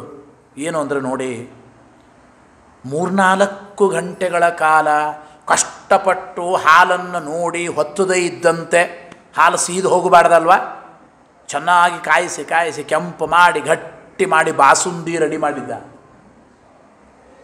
ಎಲ್ಲ ಬಾಸುಂದಿ ಗಟ್ಟಿ ಆಯಿತು, ಹಾಲು ಸಕ್ಕರೆ ಹಾಕೋದೇ ನೆನಪಾರಿಬಿಟ್ರೆ ಸೊಪ್ಪಗಿರ್ತದೆ, ಬಾಸುಂದಿ ಚೆನ್ನಾಗಿರಲ್ಲ. ಬಾಸುಂದಿ ಮಾಡಿದ್ದು 4-5 ಗಂಟೆಗಳ ಕಾಲ, ಸಕ್ಕರೆನೇ ಹಾಕಿಲ್ಲ ಅಂದರೆ ಸಕ್ಕರೆ ಹಾಕದ ಬಾಸುಂದಿಯಂತೆ. ಬೆಳಗಿನಿಂದ ರಾತ್ರಿವರೆಗೂ ಒಳ್ಳೆಯ ಕೆಲಸ ಮಾಡ್ತೀರಿ, ಅದನ್ನು ಕೃಷ್ಣಾರ್ಪಣ ಅಂತ ಹೇಳದೆ ಹೋದರೆ, ಸಮರ್ಪಣೆ ಮಾಡದೆ ಹೋದರೆ ಸಕ್ಕರೆ ಹಾಕದ ಬಾಸುಂದಿಯಂತೆ. ಅದೇ ರೀತಿ ಸತ್ಕರ್ಮಗಳನ್ನು ಮಾಡುವಾಗ, ಒಳ್ಳೆಯ ಕೆಲಸ ಮಾಡುವಾಗ ಅಹಂಕಾರ ಇದ್ದರೆ, ಕಷ್ಟಪಟ್ಟು ಒದ್ದಾಡಿ ದಿನಪೂರ್ತಿ ಸತ್ಕರ್ಮಗಳನ್ನು ಮಾಡಿ ನಾನೇ ಮಾಡಿಬಿಟ್ಟೆ ಅಂತ ಅಹಂಕಾರ ಬಂದುಬಿಟ್ರೆ, ಇದೇ ಬಾಸುಂದಿ ಕಷ್ಟಪಟ್ಟು 4-5 ಗಂಟೆಗಳ ಕಾಲ ಹಾಲು ಕಾಯಿಸಿ ಅಟ್ಟಿಸಿ ಗಟ್ಟಿ ಮಾಡಿ ಎಲ್ಲ ಬಾಸುಂದಿ ಕೊನೆ ಸ್ಟೇಜ್ ಪಾಪ 1-2 ಕಾಳು ಉಪ್ಪಿನ ಹರಳು ಹಾಕಿಬಿಟ್ರೆ ಒಡೆದು ಹೋಯ್ತು ಬಾಸುಂದಿ. ಉಪ್ಪಿನ ಹರಳು ಹಾಕೋದು ಎಷ್ಟೊತ್ತದು, 1 ಸೆಕೆಂಡ್ ಸಾಕು, ಹೌದೋ ಇಲ್ಲ? ಬಾಸುಂದಿ ವೇಸ್ಟ್, ಒಡೆದು ಹೋಯ್ತೋ ಇಲ್ಲ? ಹಾಗೆ ಎಲ್ಲ ಮಾಡಿ ಕಷ್ಟಪಟ್ಟು ನಾನೇ ಮಾಡಿದೆ ಅಂದರೆ ಗೋವಿಂದ. ಹೊಳೆಯಲ್ಲಿ ಹುಣಸೆಣ ತೊಳೆದ ಹಾಗೆ ಅಂತ ಕನ್ನಡದಲ್ಲಿ ಅಂತಾರೆ, ಹಾಗಾಗುತ್ತದೆ. ಅಹಂಕಾರ ಇರಬಾರದು, ಸಮರ್ಪಣೆ ಮರೆಯಬಾರದು. ಇಂದ್ರನಿಗೆ ಬ್ರಹ್ಮದೇವರು ತಿಳಿಸಿ ಹೇಳ್ತಾರೆ, ಯಾವಾಗಲೂ ಹೀಗಾಗುತ್ತದೆ, ಸರ್ವಥಾ ಮಾಡಬಾರದು. ಸರಿ, ಪ್ರಾರ್ಥನೆ ಮಾಡ್ತಾ ಇದ್ದೀನಿ, ನಮ್ಮ ಕೈಯಲ್ಲಿ ಏನಿದೆ, ಎಲ್ಲರನ್ನು ಸೃಷ್ಟಿ ಮಾಡಿದ ನಮ್ಮ ಅಪ್ಪ ಒಬ್ಬ ಇದ್ದಾನೆ ಅಂದರು ಬ್ರಹ್ಮದೇವರು ಕೂಡ. ಆ ಭಗವಂತನ ಹತ್ರ ಕೇಳೋಣ, ಸ್ವಾಮಿ ಹತ್ರ ಕೇಳೋಣ. ಎಲ್ಲರೂ ವೈಕುಂಠಕ್ಕೆ ಹೋಗಿ ಭಕ್ತಿಯ ಭಗವಂತನ ಸ್ತೋತ್ರ ಮಾಡ್ತಾರೆ. ನಮಸ್ತುಭ್ಯಮನಂತಾಯ ದುರ್ವಿತರ್ಕ್ಯಾತ್ಮ ಕರ್ಮಣೇ, ಭಾಗವತ ಹೇಳುತ್ತದೆ. ಬ್ರಹ್ಮದೇವರು ದೇವತೆಗಳೆಲ್ಲ ಮಾಡಿದ ಸ್ತೋತ್ರ. ನಿರ್ಗುಣಾಯ ಗುಣೇಶಾಯ ಸತ್ವಸ್ಥಾಯ ಚ ಸಾಂಪ್ರತಂ ಅಜಾಯ ಜನ್ಮಸ್ಥಿತಿ ಸಂಯಮಾಯ ಗುಣಾಯ ನಿರ್ವಾಣ ಸುಖರ್ಣವಾಯ ಅಣೋರಣಿಮ್ನೆ ಪರಿಗಣ್ಯಧಾಮ್ನೆ ಮಹಾನುಭಾವಾಯ ನಮೋ ನಮಸ್ತೆ. ಬ್ರಹ್ಮಾದಿ ದೇವತೆಗಳು ಸಮುದ್ರ ಮಥನಕ್ಕಿಂತ ಮುಂಚೆ ಮಾಡಿದ ಭಗವಂತನ ಅದ್ಭುತವಾದ ಸ್ತೋತ್ರ. ಇಲ್ಲಿ ವ್ಯಾಖ್ಯಾನಕಾರ ಬರೀತಾರೆ, ನಿರ್ಗುಣಾಯ ಗುಣೇಶಾಯ ಅಂದರು. ಕೆಲವು ವಾಕ್ಯಗಳಲ್ಲಿ, ಪುರಾಣಗಳಲ್ಲಿ ಭಗವಂತನಿಗೆ ನಿರ್ಗುಣ ಅಂತ ಕರೆದಿದ್ದಾರೆ. ನಿರ್ಗುಣ ಅಂದ್ಬಿಟ್ರೆ ದೇವರಿಗೆ ಯಾವ ಗುಣಗಳೇ ಇಲ್ಲರಿ, ನಿರ್ಗುಣ ನಿರಾಕಾರ ಅಂತ ಹೇಳೋದು ಉಂಟು. ಹಾಗರ್ಥ ಅಲ್ಲ. ನಿರ್ಗುಣ ಅಂದರೆ ಆನಂದಾದಿ ಯಾವ ಗುಣಗಳಿಲ್ಲ ಅಂತ ಅರ್ಥ ಅಲ್ಲ. ಅದಕ್ಕೆ ಸತ್ವರಜಸ್ತಮೋ ಗುಣಗಳಿಲ್ಲ. ನಮಗೆ ಯಾವುದೇ ಕೆಲಸ ಆಗಬೇಕಾದ್ರೆ, ಒಳ್ಳೆಯ ಕೆಲಸ ಮಾಡೋದಾದರೆ ಸತ್ವಗುಣದ ಪ್ರಭಾವದಿಂದ ಆಗುತ್ತದೆ. ಏನೋ ಅಲ್ಪ ಸ್ವಲ್ಪ ಒಳ್ಳೆಯ ಕೆಲಸ, ಕೆಟ್ಟ ಕೆಲಸನೂ ಮಧ್ಯೆ ಮಧ್ಯೆ ಮಾಡ್ತಿರ್ತೇವೆ ಮಿಶ್ರವಾಗಿ, ಅದು ರಾಜಸ ಗುಣದಿಂದ, ರಜೋಗುಣದಿಂದ. ಕೆಟ್ಟ ಕೆಲಸ ಮಾಡೋದು ತಮೋ ಗುಣದ ಪ್ರಭಾವದಿಂದ. ಒಟ್ಟು 3 ಗುಣಗಳ ಪ್ರಭಾವದಿಂದ 3 ರೀತಿಯ ಕೆಲಸವನ್ನು ನಾವು ಜೀವನದಲ್ಲಿ ಮಾಡ್ತೇವೆ. ದೇವರಿಗೆ ಈ ರೀತಿ ಸತ್ವರಜಸ್ತಮೋ ಗುಣಗಳ ಸಂಬಂಧ ಇಲ್ಲ ಅಂತ ಅರ್ಥ. ನಿರ್ಗುಣ ಅಂದರೆ ಆನಂದಾದಿ ಯಾವ ಗುಣಗಳಿಲ್ಲ ಅಂತ ಅನ್ಕೋಬೇಡ್ರಿ. ಅನಂತ ಕಲ್ಯಾಣ ಗುಣ ಪರಿಪೂರ್ಣ ಭಗವಂತ ಸ್ವಾಮಿ.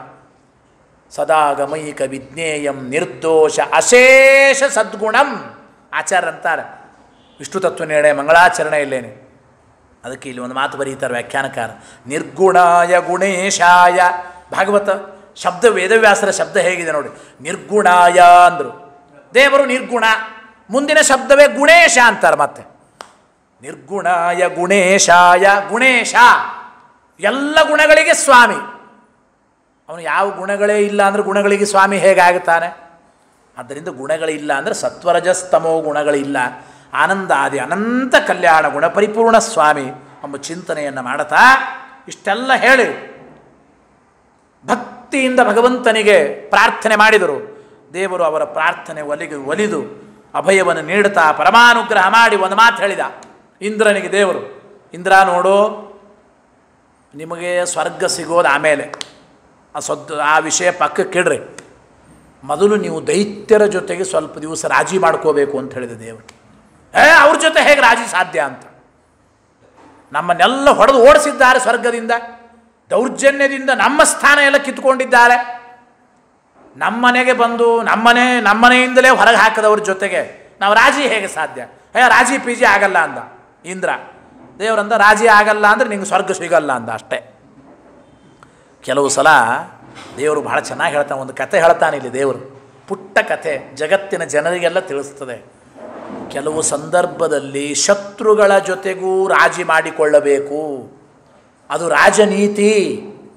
ಅರಯೋಪಿ ಸಂಧೇಯಾ ಸತಿ ಕಾರ್ಯಾರ್ಥ ಗೌರವೇ ಅಹಿಮೂಷಕವದ್ದೇವಾ ಅರ್ಥಸ್ಯ ಪದವೀಂ ಗತೈ. ಭಾಗವತದ ಮಾತು ನೋಡಿ, ದೇವರು ಹೇಳಿದ ಒಂದು ನಿಯಮ.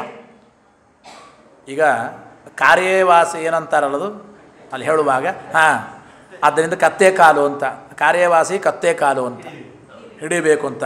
ಆ ಕಾರ್ಯ ಆಗಬೇಕಾದ್ರೆ ಕತ್ತೆ ಕಾಲಾದರೂ ಕೆಲವು ಸಲ ಹಿಡಿಬೇಕು ಅಂತ. ಹಾಗೆ ಕೆಲಸ ಆಗೋದಕ್ಕೆ ಕೆಲವು ಸಲ ದುಷ್ಟರ ಜೊತೆಗೂ ರಾಜಿ ಮಾಡಿಕೊಳ್ಬೇಕು, ಶತ್ರುಗಳ ಜೊತೆಗೂ ರಾಜಿ ಆಗಬೇಕು. ಒಂದು ಪುಟ್ಟ ಕತೆ ಹೇಳ್ತಾನೆ ದೇವರು ನೋಡಿ. ಒಬ್ಬ ಹಾವಾಡಿಗ ಹಾವಾಡಿಸಿ ಆ ಪುಂಗಿ ಊದಿ ಅದರಿಂದ ಪಾಪ ಏನೋ ಹಾವನ್ನು ನೋಡಿ ಜನ ದುಡ್ಡು ಹಾಕ್ತಾರೆ, ಅವನ ಜೀವನ ನಡೆಯಬೇಕು. ಹಾಗಾದರೆ ಹಾವಾಡಿಸೇ ಅವನ ಜೀವನ, ಹಾವು ಚೆನ್ನಾಗಿರ್ಬೇಕು, ಹಾವು ಆರೋಗ್ಯವಾಗಿದ್ದರೆ ಅವನ ಜೀವನ, ಹಾವು ಚೆನ್ನಾಗಿ ಹೆಡೆ ಆಡಿಸ್ತಾ ಇದ್ದು. ಹಾವು ಚೆನ್ನಾಗಿರಬೇಕು ಅಂದರೆ ಹಾವಿಗೆ ಆಹಾರ ಬೇಕು. ಬುಟ್ಟಿಯಲ್ಲಿ ಹಾವಿದೆ, ಹಾವಿಗೆ ಆಹಾರ ಬೇಕು.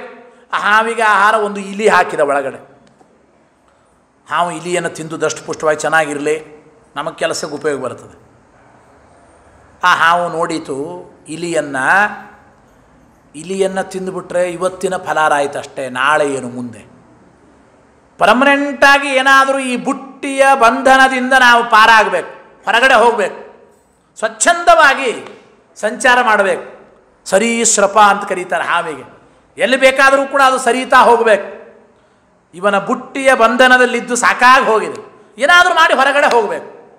ನನ್ನ ಆಹಾರಕ್ಕಾಗಿ ಇಲಿ ಹಾಕಿ ಈ ಇಲಿ ತಿಂದುಬಿಟ್ರೆ ಇವತ್ತಿನ ಊಟ ಫಲಾರ ಆಯಿತು ಅಷ್ಟೇ, ನಾಳೆ ಏನು ಅಂತ ಪ್ರಶ್ನೆ ಬರುತ್ತದೆ. ಅದಕ್ಕಾಗಿ ನಾನು ಪರ್ಮನೆಂಟ್ ಹೋಗಿ ಏನು ಮಾಡಬೇಕು? ಹಾಗಾದರೆ ಹಾವು ಇಲಿ, ಹಾವು ಮುಂಗಿಸಿ ಅಂತಾರಲ್ಲ, ಎರಡೂ ಅಪೋಸಿಟ್ ಪಾರ್ಟಿನೇ. ಆದರೂ ಕೂಡ ಹಾವು ಇಲಿಗೆ ಒಂದು ಮಾತು ಹೇಳ್ತದಂತ, ಇಲಿರಾಯ ನೋಡು, ನೀವು ವಿರುದ್ಧ ಪಾರ್ಟಿನೇ, ಆದರೂ ನಮ್ಮಿಬ್ಬರನ್ನು ಈ ಬುಟ್ಟಿಯ ಬಂಧನದಲ್ಲಿ ಹಾವಾಡಿಗೆ ಹಾಕಿದ್ದಾನೆ.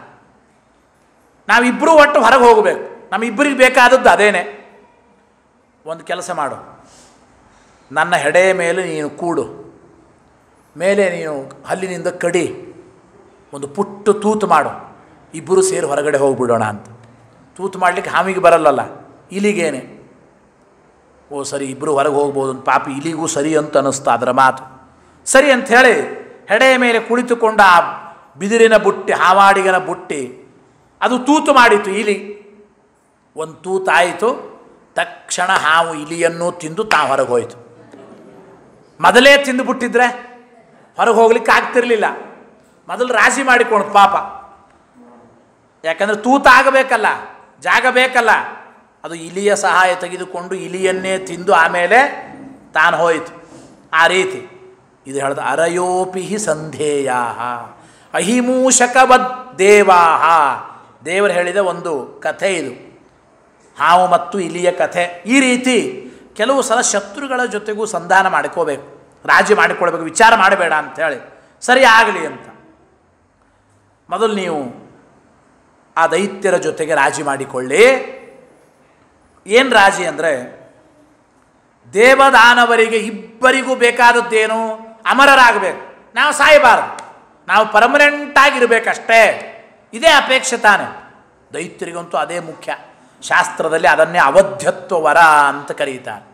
ಏನು ಮಾಡೇ ಆದರೂ ಸಾಯಬಾರದು ಸಾಯಬಾರದು, ಅದೇ ಒದ್ದಾಟ ಅವರಿಗೆ, ಅಮರರಾಗಬೇಕು ಅಂತ. ಅದಕ್ಕೆ ಸಮುದ್ರ ಮಥನ ಮಾಡೋಣ ಅಂತ ಹೇಳ್ರಿ ಅವರಿಗೆ. ಸಮುದ್ರ ಮಥನ ಮಾಡಿದ ಮೇಲೆ ಅಮೃತ ಬರಬೇಕು.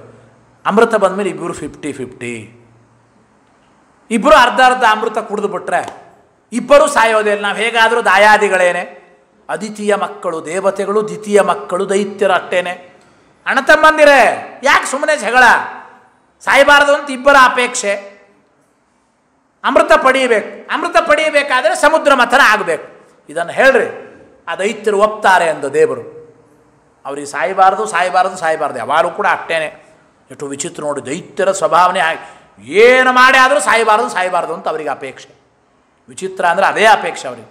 ಎಷ್ಟೆಷ್ಟು ದೈತ್ಯರು ಚಿತ್ರ ವಿಚಿತ್ರ ತಪಸ್ಸು ಮಾಡಿದ್ದಾರೆ ಸಾಯಬಾರ್ದು ಅಂಬೋದಕ್ಕೆ. ಅವಧ್ಯತ್ವ ವರ. ಹಿರಣ್ಯಕಶಿಪುವಿನ ಕಥೆ ಕೇಳ್ತೀರಿ ನೀವು. ಒಳಗೆ ಸಾಯಬಾರ್ದು ಹೊರಗೆ ಸಾಯಬಾರ್ದು, ರಾತ್ರಿ ಅಲ್ಲ ಹಗಲಲ್ಲ, ಅಸ್ತ್ರ ಅಲ್ಲ ಶಸ್ತ್ರ ಅಲ್ಲ, ಪ್ರಾಣಿ ಅಲ್ಲ ಮನುಷ್ಯ ಅಲ್ಲ, ಬೇಕಾದಷ್ಟು ಬುದ್ಧಿ ಉಪಯೋಗಿಸಿದ. ಕೊನೆಗೆ ಮತ್ತೆ ಬ್ರಹ್ಮದೇವರಿಗೆ ಅಂತಾನೆ ಹಿರಣ್ಯಕಶಿಪು, ಏನೋ ಮಾಡಿ ಕೊಂದು ಬಿಡ್ತೀರಿ ದೇವತೆಗಳು, ನೀವು ಭಾಳ ಬುದ್ಧಿವಂತರು. ಬ್ರಹ್ಮದೇವ, ನೀ ಸೃಷ್ಟಿ ಮಾಡಿದ ಯಾವುದರಿಂದಲೂ ಸಾವು ಬರಬಾರದು ಅಂತ. ಕೊನೆಗೆ ಬ್ರಹ್ಮ ಸೃಷ್ಟಿಯಿಂದಲೇ ಸಾವು ಬರಬಾರದು. ಶಭಾಷ್ ಅಂದರು ಬ್ರಹ್ಮದೇವರು. ಎಷ್ಟು ಬುದ್ಧಿ ಉಪಯೋಗಿಸಿದ್ದಿ ಮಾರಾಯ. ಈ ಬುದ್ಧಿ ದೇವರ ಕಡೆ ಉಪಯೋಗಿಸಿದ್ರೆ ಸಾಯದೇ ಇರತಕ್ಕಂಥ ಮೋಕ್ಷವೇ ಸಿಕ್ಕಿಬಿಡ್ತಾ ಇತ್ತು. ದೇವರ ಮೇಲೆ ಭಕ್ತಿ ಇಲ್ಲ, ಒಟ್ಟು ಸಾಯಬಾರದು ಸಾಯಬಾರದು. ನನ್ನನ್ನೇ ಸೃಷ್ಟಿ ಮಾಡಿದ ಒಂದು ಪರವಸ್ತು, ಸರ್ವೋತ್ತಮ ವಸ್ತು ಇದೆ, ಆ ದೇವರೇ ನೋಡಿಕೊಳ್ಳಿ ಅಂದರು ಬ್ರಹ್ಮದೇವರು. ಅವನೇ ನರಸಿಂಹನಾಗಿ ಬರಬೇಕಾಯಿತು. ನೀವು ಕಥೆ ಕೇಳಿದ್ದೀವಿ. ಅತುಲ ಅಂತ ಒಬ್ಬ ರಾಕ್ಷಸ, ಮಹಾಬುದ್ಧಿವಂತ ಅವನು. ಅವನು ಏನು ಮಾಡಿದ ಗೊತ್ತೇನು? ಸಾಯಬಾರದು ಅಂತ ದೇವರನ್ನು, ಈ ಬ್ರಹ್ಮದೇವರನ್ನು ಕುರಿತು ತಪಸ್ಸು ಮಾಡಿದ. ಒಟ್ಟು ಸಾಯಬಾರದು, ಏನೋ ಮಾಡಿ ಕೊಂದು ಬಿಡ್ತಾರೆ ದೇವರು, ದೇವತೆಗಳೆಲ್ಲರೂ ಸೇರಿ. ಅವನು ಯೋಚನೆ ಮಾಡಿ ಬುದ್ಧಿವಂತಿಗೆ ಉಪಯೋಗಿಸಂದ, ದೇವರು ಯಾವತ್ತು ಸೋಲ್ತಾನೆ ಅವತ್ತು ನಾನು ಸಾಯಲಿ ಅಂದ. ದೇವರು ಸೋಲಲ್ಲ ಅಂತ ಗ್ಯಾರಂಟಿ. ಅವನು ಮಠಕ್ಕೆ ಬಂದು ಪುರಾಣ ಕೇಳಿದ್ದ. ಶ್ರೀಹಿ ಯತ್ಕಟಾಕ್ಷ ಬಲವತಿ ಅಜಿತಂ ನಮ. ದೇವರು ಅಜಿತ, ದೇವರಿಗೆ ಸೋಲಿಲ್ಲ, ಅವನು ಸೋಲೋದಿಲ್ಲ, ನಾನು ಸಾಯೋದಿಲ್ಲ ಅಂದ ಪರ್ಮನೆಂಟ್ ಇವನು. ದೇವರು ಸೋತಾಗ ನಾನು ಸಾಯಲಿ ಅಂತ. ಆಗಲಿ ಅಂದರು ಬ್ರಹ್ಮದೇವರು. ದುಷ್ಟರ ಸಂಹಾರಕ್ಕಾಗಿ ದೇವರು ತಾನೇ ತನ್ನ ಇನ್ನೊಂದು ರೂಪಕ್ಕೆ ಸೋತಂತೆ ನಾಟಕ ಮಾಡಿ ಅತುಲನ ಸಂಹಾರ ಆಯಿತೋ ಇಲ್ಲ? ಅತುಲ ಅಂತವನು ಇಡೀ ಜಗತ್ತನ್ನು ವ್ಯಾಪಿಸಿದ ಅಸುರ. ತಾತ್ಪರ್ಯ ಆಚಾರ್ಯ ಹೇಳ್ತಾರೆ, ಪರಶುರಾಮದೇವರ ಹೊಟ್ಟೆಯ ನಾಭಿಸ್ಥಾನದಲ್ಲಿ ಹೋಗಿ ಕೂತ. ಪರಶುರಾಮದೇವರು ರಾಮದೇವರಿಗೂ ಯುದ್ಧ, ಎರಡೂ ಭಗವದ್ ರೂಪಗಳೇ ಎಂಬ ಚಿಂತನೆಯನ್ನು ಹೇಳ್ತಾ ಇದ್ದಾರೆ ಅಲ್ಲಿ. ಗೊತ್ತಾಯಿತೋ ಇಲ್ಲ? ಎರಡೂ ಭಗವದ್ ರೂಪಗಳೇ. ರಾಮರೂಪಕ್ಕೆ ಪರಶುರಾಮದೇವರು ಸೋತಂತೆ ನಾಟಕ ಮಾಡಿ, ರಾಮದೇವರು ಬಾಣ ಬಿಟ್ಟರು, ಪರಶುರಾಮದೇವರು ಅಂದರು ರಾಮ ಬಾಣ ಬರ್ತಾ ಇದೆಯೋ ಹೊರಗೆ ಬಾ. ಅತುಲ ಅಂದ್ರು ರಾಮ ಬಾಣ ಧಾರಣೆ ಕ್ಷಮಾ ಸುರೇಶ್ವರ ಅಪಿ. ರಾಮ ಬಾಣ ಫೇಮಸ್ ಅದು. ಹೊರಗೆ ಬಾ ಸತ್ತು ಹೋಗ್ತಿ ಅಂದರು. ಅವನು ಗಾಬರಿಯಿಂದ ಹೊರಗೆ ಬಂದ ತಕ್ಷಣ ಸುಟ್ಟು ಭಸ್ಮನಾದ ಅತುಲ. ನೋಡಿ, ದುಷ್ಟರ ಸಂಹಾರಕ್ಕಾಗಿ ಸೋತಂತೆನೂ ನಾಟಕ ಮಾಡಿದ್ದಾನೆ ಸ್ವಾಮಿ. ಸಾಯಬಾರದು ಸಾಯಬಾರದು ಸಾಯಬಾರದು. ಎಷ್ಟು ವಿಚಿತ್ರ ವರ ಕೇಳ್ತಾರೋ ಇಲ್ಲ. ದೈತ್ಯರಿಗೆ ಬೇಕಾದದ್ದೇ ಸಾಯಬಾರದು ಅಂತ ಹೇಳಿ, ಅಮೃತ ಕುಡಿಬೇಕು ಅಂದರೆ ಅವ್ರು ಎಸ್ ಅಂತಾರೆ, ಅವ್ರಿಗೆ ಹೋಗಿ ಹೇಳ್ರಿ ಅಂದರು. ಆ ರೀತಿ ಅದನ್ನು ಅಲ್ಲಿ ತಿಳಿಸಿಕೊಡ್ತಾರೆ. ಎಷ್ಟು ವಿಚಿತ್ರವಾಗಿ ಅಸುರರೆಲ್ಲ ಅಂದರೆ ತಪಸ್ಸು ಮಾಡಿದ್ದಾರೆ. ಹಾಗೆ ಸರಿ ಅಂಥೇಳಿ ದೇವರು ಹೇಳಿದಂತೆ ಇಂದ್ರದೇವರು ಪಾಪ ಮುಖ ಕೆಳಗೆ ಮಾಡಿಕೊಂಡು ಸಪ್ಪೆ ಮುಖ ಮಾಡಿಕೊಂಡು ಅಲ್ಲಿ ಹೋದರು ಸ್ವರ್ಗಕ್ಕೆ. ದೈತ್ಯರ ಚಕ್ರವರ್ತಿ ಬಲಿ ಇದ್ದ, ಬಲಿರಾಜ, ಬಲಿಚಕ್ರವರ್ತಿ. ಮಾತ್ರ ಇಂದ ಬಂದ ಹೊಡಿ ಅವನಿಗೆ ಅಂದರು. ಆ ದೈತ್ಯರಲ್ಲ, ಹಿಡೀರಿ ಅವನಿಗೆ ಹೊಡೀರಿ ಅಂತ. ಬಲಿಚಕ್ರವರ್ತಿಯನ್ನು ಪಾಪ ಯಾಕೋ ಮುಖ ಸೊಪ್ಪಗೆ ಮಾಡ್ಕೊಂಡು ಬರ್ತಾ ಇದ್ದಾನೆ. ಒಂದು ನಿಮಿಷ ಏನು ಹೇಳ್ತಾನೆ ಕೇಳೋಣ ಅಂದರು ಬಲಿಚಕ್ರವರ್ತಿ. ಏನು ಸಮಾಚಾರ? ಏನಿಲ್ಲಪ್ಪ, ನಾವಿಬ್ಬರು ಅಣ್ಣ ತಮ್ಮಂದಿರೇ, ಜಗಳ ಯಾಕೆ? ನಮಗೂ ನಿಮಗೂ ಜಗಳ, ನಾವಿಬ್ಬರು ಪರ್ಮನೆಂಟ್ ಆಗಬೇಕು ಅಂತ ಅಷ್ಟೇ. ಕೃಪಾಂಕ ನೌಕರರು ಅಂತ. ಆಯಿತೋ ಇಲ್ಲೋ? ಆ ಕೃಪಾಂಕ ನೌಕರು ಮತ್ತೆ ಅವರನ್ನು ಪರ್ಮನೆಂಟ್ ಮಾಡಬೇಕು ಅಂತ. ಹಾಗಿದ್ದಾಗೆ ನಾವಿಬ್ಬರು ಪರ್ಮನೆಂಟ್ ಆಗಬೇಕು, ಸಾವಿಲ್ಲದೆ ಇದ್ದವರು ಆಗಬೇಕು. ಅದಕ್ಕೇನು ಮಾಡಬೇಕು? ಹಾಗಾದರೆ ಸಮುದ್ರ ಮಥನ ಆಗಿ ಅಮೃತ ಬಂದ ಮೇಲೆ ನಾವಿಬ್ಬರು ಸೇರಿ ಅಮೃತಪಾನ ಮಾಡಿಬಿಟ್ರೆ ಮುಗಿದು ಹೋಯ್ತು, ಸಾಯೋದೇ ಇಲ್ಲ. ಅದಕ್ಕಾಗಿ ನಿಮ್ಮ ಜೊತೆ ನಿಮ್ಮ ಅಮೃತ ಸಮುದ್ರ ಮಥನ ಆಗಬೇಕಾದ್ರೆ ನಮ್ಮಿಂದ ಮಾತ್ರ ಸಾಧ್ಯ ಇಲ್ಲ. ನೀವು ಬೇಕು ಅದಕ್ಕೆ ಸಹಾಯಕ್ಕೆ. ದೇವತೆಗಳು ಮಾತ್ರ ಸಮುದ್ರ ಮಥನ ಮಾಡಲಿಕ್ಕೆ ಸಾಧ್ಯ ಇಲ್ಲ, ನೀವು ಬೇಕು. ಅದಕ್ಕೆ ನೀವು ಬನ್ನಿರಿ, ಸಮುದ್ರ ಮಥನ ಮಾಡಿ ಅಮೃತ ಬಂದ ಮೇಲೆ ಇಬ್ಬರು ಕುಡಿದುಬಿಟ್ಟು ಅಮರರಾಗಬೇಕಷ್ಟೇ. ಇಂದ್ರದೇವರು ಅಂದ್ರಂತ. ಸರಿ ಅನ್ನಿಸ್ತಿ ಪ್ಲ್ಯಾನ್ ಇವನಿಗೆ, ಬಲಿಚಕ್ರವರ್ತಿಯು ಕೂಡ. ಆಗಲಿ, ಅಮೃತ ಬಂದ ಮೇಲೆ ಇಬ್ಬರು ಅಮರರಾಗಿಬಿಡ್ತೇವೆ, ಸರಿ ಸಮುದ್ರ ಮಥನ ಮಾಡೋಣ. ನೋಡಿ, ಎಲ್ಲವೂ ಭಗವದಿಚ್ಛಾ ಪ್ರಕಾರ ನಡೆಯುತ್ತದೆ ಎಂಬುದನ್ನು ಚಿಂತನೆ ಮಾಡಬೇಕು. ಈ ಸಮುದ್ರ ಮಥನ ಕಾಲದಲ್ಲಿ ನಾವು ವಿಚಾರ ಮಾಡಬೇಕಾದ ತತ್ವ ಅಂದರೆ, ಈ ಸಂದರ್ಭದಲ್ಲಿ ಪ್ರಕಟವಾದಷ್ಟು ಭಗವದ್ ರೂಪಗಳು ಇನ್ಯಾವ ಸಂದರ್ಭದಲ್ಲಿಯೂ ಪ್ರಕಟ ಆಗಿಲ್ಲ.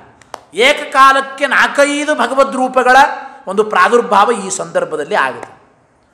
ಮೂಲ ರೂಪದಿಂದ ಪರಮಾತ್ಮ ಸಮುದ್ರ ಮಥನ ಮಾಡಬೇಕು ಆಜ್ಞೆ ಮಾಡಿದ ದೇವತೆಗಳಿಗೆ. ಅವ್ರು ಹೋಗಿ ಕೇಳಿದರು, ದೈತ್ಯರು ದೇವತೆಗಳು ಸಿದ್ಧರಾದರು ಸಮುದ್ರ ಮಥನ ಮಾಡೋದಕ್ಕೆ. ಸಮುದ್ರ ಮಥನ ಮಾಡೋದಂದ್ರೆ ಹೇಗೆ ಮಾಡಬೇಕ್ರಿ? ಸಮುದ್ರದಲ್ಲಿ ಮಂದರ ಪರ್ವತವನ್ನೇ ಕಡುಗೋಲು ಮಾಡಬೇಕು. ಮಂದರ ಪರ್ವತ ಮಧ್ಯದಲ್ಲಿಟ್ಟು ವಾಸುಕಿ ಸರ್ಪದಿಂದ ಆ ಪರ್ವತವನ್ನು ಕಡಿಬೇಕು. ಇದೆಲ್ಲ ಆಗಬೇಕು ತಾನೆ. ಅಲ್ಲಿ ಹೇಳ್ತಾರೆ, ಮಂದರ ಪರ್ವತವನ್ನು ತಂದಿಡಬೇಕಲ್ಲ, ಎಲ್ಲರ ಬೆನ್ನೇ ಬಿದ್ದು ಹೋಯ್ತಂತೆ. ಒದ್ದಾಟ ದೇವತೆಗಳು ದೈತ್ಯರಿಗೂ ಆಗಿಲ್ಲ. ಅದಕ್ಕೆಲ್ಲ ಮಾತು ಹೇಳ್ತಾರೆ, ಅಜಿತನಾಮಕನಾಗಿ ಪರಮಾತ್ಮನೇ ದೇವದಾನವರಲ್ಲಿ ನಿಂತು ತಾನು ಸಮುದ್ರ ಮಥನ ಮಾಡಿದ್ದಾನೆ. ಸರಿ, ದೇವರೇ ನಿಂತು ಮಾಡ್ತಾ ಇದ್ದಾನೆ. ಜೊತೆಗೆ ಆ ಸಮುದ್ರ ಮಥನ ಮಾಡುವಾಗ ಮಂದರ ಪರ್ವತ ಮಧ್ಯದಲ್ಲಿ ಇಟ್ಟಿದ್ದಾರೋ ಇಲ್ಲೋ, ಆ ಪರ್ವತವೇ ಮುಳುಗಿ ಹೋಗ್ಲಿಗತ್ತು ಸಮುದ್ರದ ಒಳಗೆ. ಈ ಮಜ್ಜಿಗೆ ಕಡಿಯುವಾಗ ಆ ಕೋಲೆ ಮುರಿದು ಹೋಗಿಬಿಟ್ರೆ ಮಜ್ಜಿಗೆ ಕಡಿಲಿಕ್ಕೆ ಬರಲ್ಲ. ಹೀಗೆ ಸಮಸ್ಯೆ ಆಗುತ್ತದೋ ಇಲ್ಲೋ. ಹಾಗೆ ಅಂದರೆ ಅರ್ಧ ಪಾತ್ರೆಯಲ್ಲಿ ಕೋಲು ಒಳಗಡೆ ಇರಬೇಕು, ಅರ್ಧ ಮೇಲಿರಬೇಕು, ಅಂದರೆ ಕಡಿಯೋದಕ್ಕೆ ಸರಿಯಾಗಿ ಬರ್ತದೆ. ಹಾಗೆ ಕಡುಗೋಲಾದ ಮಂದರ ಪರ್ವತವೇ ಒಳಗೆ ಮುಳುಗಿ ಹೋಗ್ಬಿಟ್ರೆ ಸಮುದ್ರ ಮಥನ ಮಾಡೋದು ಹೇಗೆ? ಮತ್ತೆ ಪರಮಾತ್ಮ ಕೂರ್ಮ ರೂಪದಿಂದ ಆ ಮಂದರ ಪರ್ವತವನ್ನು ಎತ್ತಿದ್ದಾನೆ. ಮೂಲ ರೂಪದಿಂದ ಆಜ್ಞೆ ಮಾಡಿದ, ಅಜಿತ ರೂಪದಿಂದ ಅವನೇ ಸಮುದ್ರ ಮಥನ ಮಾಡ್ತಾ ಇದ್ದಾನೆ ದೇವದಾನವರ ಅಂತರ್ಯಾಮಿಯಾಗಿ. ಮಂದರ ಪರ್ವತ ಮುಳುಗುವಾಗ ಮತ್ತೆ ಕೂರ್ಮ ರೂಪದಿಂದ ಪರಮಾತ್ಮ ತಾನೇ ಆ ಮಂದರ ಪರ್ವತವನ್ನು ಮೇಲೆ ಎತ್ತಿದ. ಕೋಲು ಸರಿ ಹೋಯಿತು ಮತ್ತು ಕಡಿಯೋದಕ್ಕೆ.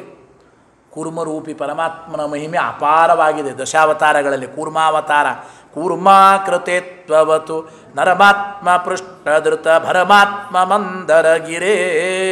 ದಶಾವತಾರ ಸ್ತುತಿಯಲ್ಲಿ ವಾದಿರಾಜರು ಬಹಳ ಚೆನ್ನಾಗಿ ವರ್ಣನೆ ಮಾಡ್ತಾರೆ. ನೋಡಿ, ಕೂರ್ಮ ಅಂದರೆ ಆಮೆ.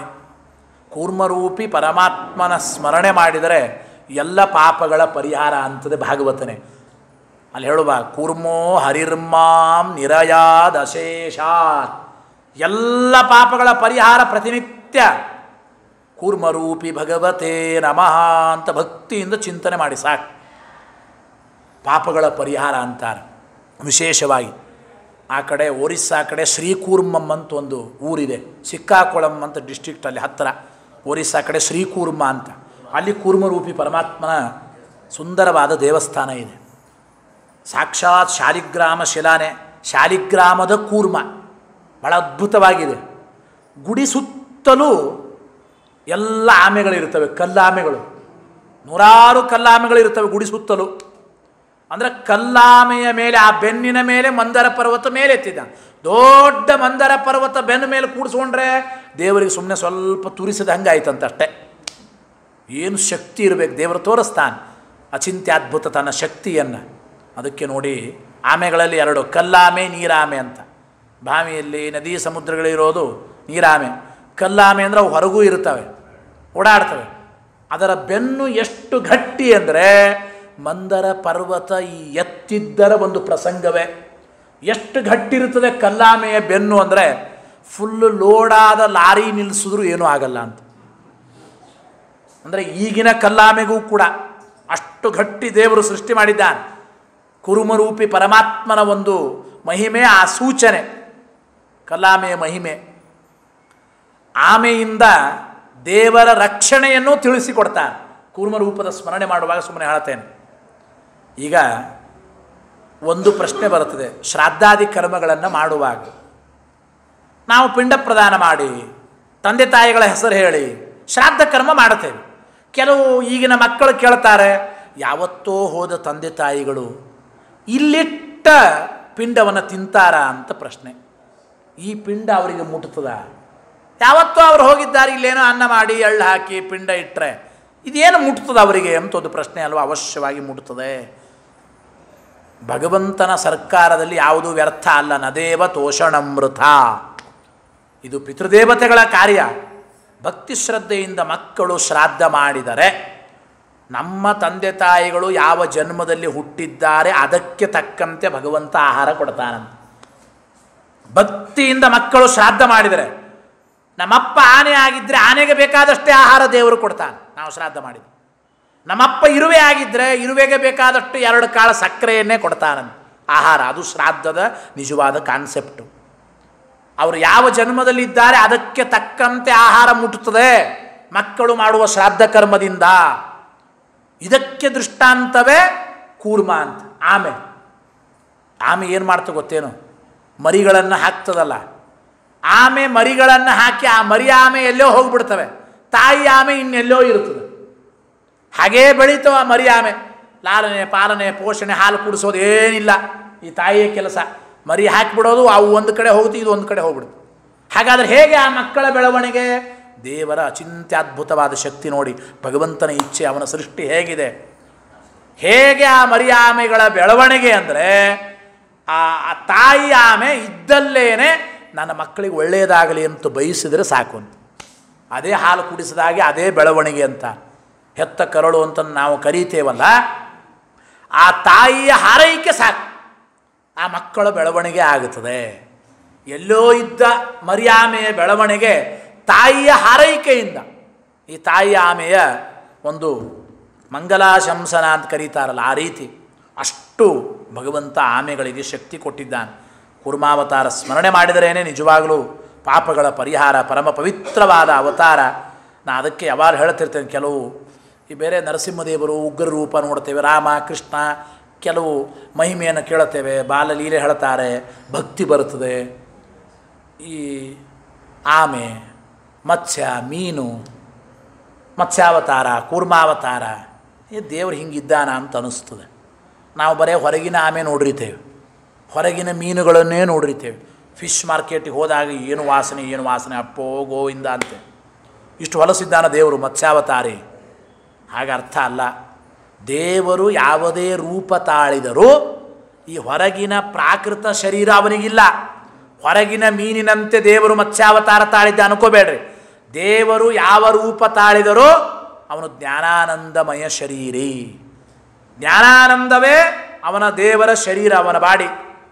ಮತ್ಸ್ಯನಾಗಲಿ ಕೂರ್ಮನಾಗಲಿ ವರಾಹಾವತಾರ ಹೊರಗಿನ ಹಂದಿ ನೋಡಿಬಿಟ್ಟು ಅಯ್ಯೋ ದೇವರು ಹಿಂಗಿದ್ದಾನ, ಸರ್ವತಃ ಹಾಗಲ್ಲ. ದೇವರು ಯಾವ ರೂಪ ತಾಳಿದರೂ ಕೂಡ ಅವನು ಜ್ಞಾನಾನಂದ ಶರೀರಿ. ಒಂದೇ ಗೋವಿಂದಮಾನಂದ ಜ್ಞಾನದೇಹಂ ಪತಿಂ ಶ್ರಿಯ. ಶಾಸ್ತ್ರಗಳಲ್ಲಿ ಅದು ನಿರ್ಣಯ ಕೊಡ್ತಾನೆ. ಪ್ರಾಕೃತವಾದ ಪಶು ಪಕ್ಷಿ ಪ್ರಾಣಿಗಳನ್ನು ನೋಡಿ ದೇವರು ಆ ಅವತಾರ ಮಾಡಿದ ಹಾಗೆ ಇದ್ದಾನೆ ಅಂತ ತಿಳಿಯಬೇಡಿ. ಅವನು ಜ್ಞಾನಾನಂದ ಶರೀರಿ. ಸುಮ್ಮನೆ ದೃಷ್ಟಾಂತದಿಂದ ನಿಮಗೆ ಹೇಳೋದಕ್ಕೆ, ದೇವರು ಏನಾದರೂ ಅವನ ಚಂದನೆ. ಜ್ಞಾನಾನಂದಾದಿ ಗುಣಗಳೇ ಭಗವಂತನ ಬಾಡಿ. ಸಕ್ಕರೆ ಗೊಂಬೆ ಅಂತ ಕರೀತೇವೆ. ಸಕ್ಕರೆ ಗೊಂಬೆ ಇರ್ತದೆ, ಮೂಗು ಚೂಟು ಬಿಟ್ಟು ತಿಂದ್ರೂ ಸಿಹಿನೇ, ಕಿವಿ ಕಿತ್ತು ತಿಂದ್ರೂ ಸಿಹಿನೇ, ಕಾಲು ಕಿತ್ತು ತಿಂದ್ರೂ ಸಿಹಿನೇ. ಎಲ್ಲಿ ನೋಡಿದರೂ ಸಕ್ಕರೆ ಗೊಂಬೆ ಸಿಹಿ ತಾನೆ. ಹಾಗೆ ದೇವರ ಇಡೀ ಶರೀರ ಅದು ಜ್ಞಾನಾನಂದಮಯವಾದದ್ದು. ಆ ಚಿಂತನೆ ನಮಗಿರಬೇಕು. ಭಗವಂತ ಯಾವ ರೂಪ ತಾಳಿದರೂ ಸರಿನೇ. ಈ ಹೊರಗಿನ ಹಂದಿ ಮೀನುಗಳನ್ನು ನೋಡಿ ದೇವರು ಹಾಗಿದ್ದಾನೆ ಅಂತ ತಿಳಿಯಬೇಡಿ. ಅವನು ವಿಶೇಷವಾಗಿ ಅನಂತ ಕಲ್ಯಾಣ ಗುಣಪರಿಪೂರ್ಣ, ಗುಣಗಳೇ ಭಗವಂತನ ಶರೀರ. ಆ ಚಿಂತನೆಯಲ್ಲಿ ನಾವು ಮಾಡಬೇಕು. ಹಾಗೆ ಕೂರ್ಮರೂಪಿ ಪರಮಾತ್ಮನೇ ಮಂದರ ಪರ್ವತವನ್ನು ತನ್ನ ಬೆನ್ನ ಮೇಲೆ ಇಟ್ಟುಕೊಂಡು ಮೇಲೆ ಎತ್ತಿದ್ದಾನಂತೆ. ಮೊದಲು ನೋಡಿ, ದೇವರ ಸರ್ವೋತ್ತಮತ್ತು ಮೊದಲು ಗೊತ್ತಾಗುತ್ತೆ. ದೇವದಾನವರು, ದುಷ್ಟಶಕ್ತಿ ಸಾತ್ವಿಕ ಶಕ್ತಿ ಎರಡೂ ಸೇರಿದರೂ ಒಂದು ಮಂದರ ಪರ್ವತ ತಂದು ಸಮುದ್ರದ ಮಧ್ಯದಲ್ಲಿದ್ದು ಸ್ವತಂತ್ರವಾಗಿ ಕಡಿಯೋದಕ್ಕಾಗಲಿಲ್ಲ. ಭಗವಂತನೇ ಬರಬೇಕಾಯಿತು ಮತ್ತೆ ಅಂತರ್ಯಾಮಿಯಾಗಿ. ಪರ್ವತ ಮುಳುಗಿದಾಗ ಏನು ಮಾಡೋದು? ಇಬ್ಬರು ಸುಮ್ಮನೆ ಕೂತ್ಬಿಟ್ರು. ಮತ್ತೆ ತನ್ನ ಬೆನ್ನ ಮೇಲೆ ಆ ಪರ್ವತವನ್ನು ಮೇಲೆತ್ತಿದ ಪರಮಾತ್ಮ. ಪ್ರತಿ ಕ್ಷಣಕ್ಕೂ ನಾವು ಮಾಡುವ ಎಲ್ಲ ಕೆಲಸಗಳು ಭಗವದ್ ಅಧೀನರಾಗಿ ಅವನ ಇಚ್ಛೆಯಿಂದ ನಾವು ಮಾಡತಕ್ಕಂಥದ್ದು. ನಾವೇ ಮಾಡುತ್ತೇವೆ, ಯಾವುದೂ ಇಲ್ಲ. ಆದರೆ ಎಲ್ಲದಕ್ಕೂ ನಾವೇ ಮಾಡ್ತೇವೆ, ನಾವು ಅಂತೇವೆ ಅಷ್ಟೇ ಹುಚ್ಚುತನ. ನಾಹಂ ಕರ್ತ ಹರಿಕರ್ತ ತತ್ಪೂಜಾ ಕರ್ಮ ಚಾಖಿಲಂ. ಆ ತತ್ವ ಈ ಸಮುದ್ರ ಮಥನ ಸಂದರ್ಭದಲ್ಲಿ ಸ್ಪಷ್ಟವಾಗಿ ನಮಗೆ ತೋರುತ್ತದೆ. ಅಂತೂ ಕೂರ್ಮ ರೂಪದಿಂದ ಪರಮಾತ್ಮ ಮಂದರ ಪರ್ವತ ಮೇಲೆತ್ತಿದ. ಇವರು ಸಮುದ್ರ ಮಥನ ಮಾಡ್ತಾ ಇದ್ದಾರಿಬ್ಬರು. ಅಲ್ಲಿ ಈ ಮಂದರ ಪರ್ವತ ಎಂಬ ಕಡಗೋಲನ್ನು ಕಡಿಯೋದಕ್ಕೆ ಒಂದು ಹಗ್ಗ ಬೇಕಲ್ಲ, ವಾಸುಕಿ ಸರ್ಪವೇ ಹಗ್ಗ ಆಯಿತು ಅಂತ. ಸರಿ, ಹಾವನ್ನೇ ಹಿಡ್ಕೊಂಡು ಆ ಕಡೆ ಈ ಕಡೆ ಎಳೀಬೇಕು, ಇವರು ಮಥನ ಮಾಡಬೇಕು. ಅವರು ದೈತ್ಯರಂದರು, ಈ ಬಾಲ ಪಿಲ ನಾವು ಹಿಡ್ಕೊಳ್ಳಲ್ಲ ಅಂದರು. ಬಾಲ ಅಂದರೆ ಅಮಂಗಳ, ಪುಚ್ಛ ಭಾಗ ಇದು ಅಮಂಗಳ, ನಾವು ಬಾಲ ಹಿಡ್ಕೊಳ್ಳಲ್ಲ, ಮುಖಾನೇ ಹಿಡ್ಕೋತೇವೆ ಅಂದರು. ದೇವತೆಗಳು ಅಂದರು ಅವಶ್ಯ ಹಿಡ್ಕೊಳ್ರಿ ಅಂದರು. ವಿಷ ಕಾರುತ್ತದೆ, ಸತ್ತು ಹೋಗ್ರಿ ಅಂದರು. ಆ ರೀತಿ ವಾಸುಕಿ ಸರ್ಪದ ವಿಷ ಅದು ಒಂದು ಸಲ ಬುಸ್ ಅಂದರೆ ಇಡೀ ಯೋಜನಗಟ್ಲೇನೆ ಅದರ ಗಾಳಿಯಿಂದಲೇ ಸತ್ತು ಹೋಗಬೇಕಂತ ಅಂಥ ಘೋರವಾದ ವಿಷ ಅದು. ಅವಶ್ಯವಾಗಿ ಹಿಡ್ಕೊಳ್ರಿ ಅಂತ, ನೀವೇ ಹಿಡ್ಕೊಳ್ರಿ ಅಂತ. ಆ ರೀತಿ ನಾವು ಬಾಲ ಮೆತ್ತಗಿರ್ತದೆ, ತಣ್ಣಗಿರ್ತದೆ, ನೋ ಪ್ರಾಬ್ಲಮ್, ವಿಷಯ ಏನು ಕಕ್ಕಲ್ಲದು, ಏನು ತೊಂದರೆ ಇಲ್ಲ ಅಲ್ವಾ. ಕೆಲವು ಸಲ ಹಂಗಾಗುತ್ತದೆ ರೀ. ಪ್ರೆಸ್ಟೀಜ್ ಮೇಂಟೈನ್ ಮಾಡೋದಕ್ಕಾಗಿ ಭಾಳ ಕಷ್ಟವನ್ನು ಸಹನ ಮಾಡಬೇಕಾಗುತ್ತದೆ. ಈ ಆನೆ ಮೇಲೆ ಮೆರವಣಿಗೆ ಅಂತಾರೆ, ಕೂಡಿಸಿಬಿಟ್ಟಿರ್ತಾರೆ ನೋಡಿ ನೀವು. ಆನೆ ಮೇಲೆ ಕೂತ್ರೆ ಈ ಕಡೆ ಕೂಡೋಂಗಿಲ್ಲ, ಆ ಕಡೆ ಕೂಡೋಂಗಿಲ್ಲ, ಎಷ್ಟು 3 hours ಮೆರವಣಿಗೆ ಒದ್ದಾಡಿಬಿಡ್ತಾರೆ. ಭಾಳ ಕಷ್ಟ ಅದು, ಮರ್ಯಾದೆ ಜಾಸ್ತಿ ಅಷ್ಟೇ, ಅನುಭವಿಸೋದು ಕಷ್ಟನೇ. ಅಧ್ಯಕ್ಷರು ಅಂತ ಮಧ್ಯದಲ್ಲಿ ಕೂಡಿಸಿಬಿಡ್ತಾರೆ 3 hours. ಯಾರ್ಯಾರು ಏನು ಮಾತಾಡ್ತಾರೆ ಕೇಳಬೇಕು, ಎದ್ದು ಹೋಗೋಂಗಿಲ್ಲ ಮಧ್ಯ ಮಧ್ಯ, ಬರೀ ಮರ್ಯಾದೆಗೆ ಅದಷ್ಟೇ. ಹಾಗಿರ್ತವೆ ಕೆಲವು ಸಲ. ನಮಗೆ ಮರ್ಯಾದೆ, ನಾವು ಬಾಲ ಹಿಡ್ಕೊಳ್ಳಲ್ಲ, ಮುಖಾನೇ ಹಿಡ್ಕೊಂಡ್ರೆ ಸಾಯಿರಿ, ವಿಷಕ್ಕಾಗ್ತದೆ, ಒದ್ದಾಡ್ರಿ ಅಂದರು. ಅವ್ರು ಮುಖಾನೇ ಹಿಡ್ಕೊಂಡ್ರಂತ ದೈತ್ಯರೆಲ್ಲ. ಇವರು ಬಾಲ ಹಿಡ್ಕೊಂಡ್ರು, ಮೆತ್ತಗಿತ್ತು, ತಂಪಿತ್ತು, ಏನು ತೊಂದರೆ ಇಲ್ಲ, ಎಳೀತಾ ಇದ್ದಾರೆ. ಘರ್ಷಣೆ ನಡೀತಾ ಇದೆ ಆ ಸಮುದ್ರ ಮಥನ ಮಾಡುವಾಗ. ಅಲ್ಲಿ ಮಧ್ಯದಲ್ಲಿ ತಕ್ಷಣ ಅನೇಕ ಪದಾರ್ಥಗಳು ಬಂತು. ಉಚ್ಚೈಶ್ರವಸ್ಸಂತು ಕುದುರೆ, ಐರಾವತ ಎಂಬ ಆನೆ, ಜಗತ್ತಿನ ಅನೇಕ ಅದ್ಭುತ ಪದಾರ್ಥಗಳು ಬಂದದ್ದು ಸಮುದ್ರ ಮಥನ ಕಾಲದಲ್ಲೇನೆ. ಹೌದೋ ಇಲ್ಲೋ ನಾವು ನೋಡ್ತೇವೆ ಆ ರೀತಿಯಾಗಿ. ಆದ್ದರಿಂದ ಆಮೇಲೆ ಇದರ ಜೊತೆಗೆ ಎಷ್ಟು ವಿಚಿತ್ರ ಅಂತಂದರೆ, ಅಮೃತಕ್ಕಾಗಿ ಸಮುದ್ರ ಮಥನ ಮಾಡಿದ್ದು, ಜೊತೆಗೆ ಮೊದಲು ಬಂದದ್ದು ವಿಷ, ಆಮೇಲೆ ಅಮೃತ ಬರುತ್ತದೆ. ಸಮುದ್ರ ಮಥನ ಮಾಡುವಾಗ ಮೊದಲು ಬಂದದ್ದು ವಿಷಾನೇ, ಕಾಲಕೂಟ ವಿಷ ಅಂತ ಕರೀತಾರೆ. ಆಚಾರ್ಯರು ಮಹಾಭಾರತ ತಾತ್ಪರ್ಯದಲ್ಲಿ ಈ ವಿಷದ ಬಗ್ಗೆ ಹೇಳ್ತಾರೆ. ಸಮುದ್ರ ಮಥನ ಮಾಡುವಾಗ ಸಮುದ್ರದಿಂದ ಮೊದಲು ಮೇಲೆದ್ದು ಬಂದದ್ದು ಕಾಲಕೂಟ ವಿಷ. ಏನು ಕಾಲಕೂಟ ವಿಷ ಅಂದರೆ ಕಲಿಸ್ವರೂಪಭೂತವಾದದ್ದು ಅಂತ. ಕಲೆ ಸ್ವರೂಪಂ ತದತೀವ ದುಸ್ಸಹಂ ನಿರ್ಣಯದಲ್ಲಿ ಆಚಾರ ಅಂತಾರೆ, ಕಲಿಸ್ವರೂಪಭೂತವಾದ ವಿಷ ಬಂದದ್ದು. ಆ ರೀತಿ ಇಲ್ಲಿ ಒಂದು ವಿಚಾರವನ್ನು ನಮ್ಮ ಜನ ಸ್ಪಷ್ಟವಾಗಿ ತಿಳಿಯಬೇಕು. ಹಾಗಾದರೆ ಸಮುದ್ರ ಮಥನ ಕಾಲದಲ್ಲಿ ಬಂದ ಕಾಲಕೂಟ ವಿಷವನ್ನು ಕುಡಿದವರು ಯಾರು ಅಂತ ಒಂದು ಪ್ರಶ್ನೆ. ಶಿವದೇವರು ಕುಡಿದ್ರು, ಅದಕ್ಕೆ ಶಿವದೇವರಿಗೆ ನೀಲಕಂಠ ಅಂತ ಹೆಸರು. ಕಥೆಯನ್ನು ಕೇಳ್ತೇವೆ, ನಿಜಾನೇ, ಶಿವದೇವರು ಕುಡಿದಿದ್ದಾರೆ. ಅದರ ನಿಜವಾದ ಭಾಗವತ ತಾತ್ಪರ್ಯ, ಭಾಗವತ ಅನೇಕ ಪುರಾಣಗಳಲ್ಲಿ, ಋಗ್ವೇದ ಮಂತ್ರಗಳಲ್ಲಿ ನಿಜವಾಗಲೂ ಕಾಲಕೂಟ ವಿಷ ಕುಡಿದವರು ಯಾರು? ಅದು ವಾಯುದೇವರು. ಯಾತಕ್ಕೆ ಒಂದು ಮಾತನ್ನು ಹೇಳಿದೆ, ಕಾಲಕೂಟ ವಿಷ ಅಂದರೆ ಅದು ಕಲಿಸ್ವರೂಪಭೂತವಾದದ್ದು. ಶಿವದೇವರಿಗೆ ಕುಡಿಯೋದು ಕಷ್ಟ, ಕಾಲಕೂಟ ವಿಷ ಜೀರ್ಣ ಆಗೋದಿಲ್ಲ, ಬಹಳ ಕಷ್ಟ. ಯಾಕೆಂದರೆ ಕಲಿಯ ನಿಗ್ರಹ ಮಾಡೋರು ವಾಯುದೇವರೇನೆ ಮೂಲ ರೂಪದಲ್ಲಿಯೂ ಕೂಡ. ಕಲಿಸ್ವರೂಪಭೂತವಾದ ವಿಷ ಅವ್ರಿಗೆ ಕುಡಿಯೋದು ಬಹಳ ಕಷ್ಟ ರೀ, ಬಹಳ ಕಷ್ಟ, ಸಾಧ್ಯನೇ ಇಲ್ಲ. ಅಲ್ಲೇನಾಯಿತು, ಸ್ವತಃ ತಾಯಿನೇ ಮಹಾಲಕ್ಷ್ಮಿ ವಾಯುದೇವರಿಗೆ ಬಂಗಾರದ ಬಟ್ಟಲಲ್ಲಿ ವಿಷ ಕೊಡ್ತಾಳಂತೆ. ಹಾರ್ಲೆಕ್ಸ್ ಅಲ್ಲ ಅದು, ಕಾಲಕೂಟ ವಿಷ, ಕಲಿಸ್ವರೂಪಭೂತವಾದದ್ದು. ವಾಯುದೇವರು ಕುಡಿಯುತ್ತಾ ಇರ್ತಾರೆ. ಶಿವದೇವರ ಹಠ ಅಂತ, ದೇವರ ಮೊಮ್ಮಗ, ವಾಯುದೇವರು ಅಂದ್ರೆ ಮಗ, ನಾನು ಕುಡಿತೇನೆ. ಈ ಮಕ್ಕಳು ಹಠ ಮಾಡ್ತವೆ. ದೊಡ್ಡವರು ಪಾಪ ಈ ಕ್ಲೈಮೇಟ್ ಸರಿ ಇಲ್ಲ, ಏನೋ ಪಾಪ ಆ ವೈರಸ್ಸು ಅದು ಇದು ಡೆಂಗು ಪಿಂಗು ಏನೇನೋ ಅಂತಿರ್ತಾರೆ ಇಲ್ಲೀಗ. ಆ ರೀತಿ ಹಾಗೆ ಔಷಧಿ ತೊಗೋತಾರೆ. ಅವೆಲ್ಲ ಒಳ್ಳೆ ಕಲರ್ ಪ್ಯಾಕೆಟಲ್ಲಿ ಬಂದುಬಿಡ್ತಾವೆ ಔಷಧಿ. ಈಗ ಔಷಧಿ ತೊಗೊಳ್ಳುವಾಗ ಆ ಮಕ್ಕಳು ನಂಗೂ ಬೇಕು ಹಠ ಮಾಡ್ತವೆ. ಮಕ್ಕಳಿಗೆ ಔಷಧಿ ಕೊಡ್ತಾರೆ ಬೇಕು ಅಂದರೆ, ಬೇಡಪ್ಪ ಔಷಧಿ ತೊಗೋಬಾರದು, ಏನೋ ಒಂದು ಚಾಕ್ಲೇಟ್ ಕೊಟ್ಟು ಸುಮ್ಮ ಕೂಡಿಸ್ತಾರೆ. ಹಾಗೆ ಶಿವದೇವರು ಹಠ ಮಾಡಿದರೆ ನನಗೂ ಬೇಕು ಆ ವಿಷಯ, ನಾನು ಕುಡಿಯುತ್ತೇನೆ. ಅದಕ್ಕಾಗಿ ಲಕ್ಷ್ಮೀದೇವಿ ಸಾಧ್ಯ ಇಲ್ಲ ಅಂತ ಆದರೂ ಹಠ ಮಾಡ್ತಾ ಇದ್ದಾರೆ. ಅದಕ್ಕೆ ಲಕ್ಷ್ಮೀದೇವಿ ಆಜ್ಞೆಯ ಪ್ರಕಾರ ವಾಯುದೇವರು ಅಲ್ಲಿ ಹೇಳ್ತಾರೆ ಒಂದು ಮಾತನ್ನು ಸ್ಪಷ್ಟವಾಗಿ, ಏನು ಅಂತಂದರೆ, ಆ ವಿಷವನ್ನು ತಿಕ್ಕಿ ನಿರ್ವೀರ್ಯ ಮಾಡಿ ಒಂದು ಡ್ರಾಪ್ ವಿಷ ಕೊಟ್ರಂತ ಶಿವದೇವರಿಗೆ ಕುಡಿಯೋದಕ್ಕಾಗಿ. ಒಂದು ಡ್ರಾಪ್ ವಿಷ ಅದನ್ನು ಕೊಟ್ಟಿದ್ದಾರೆ.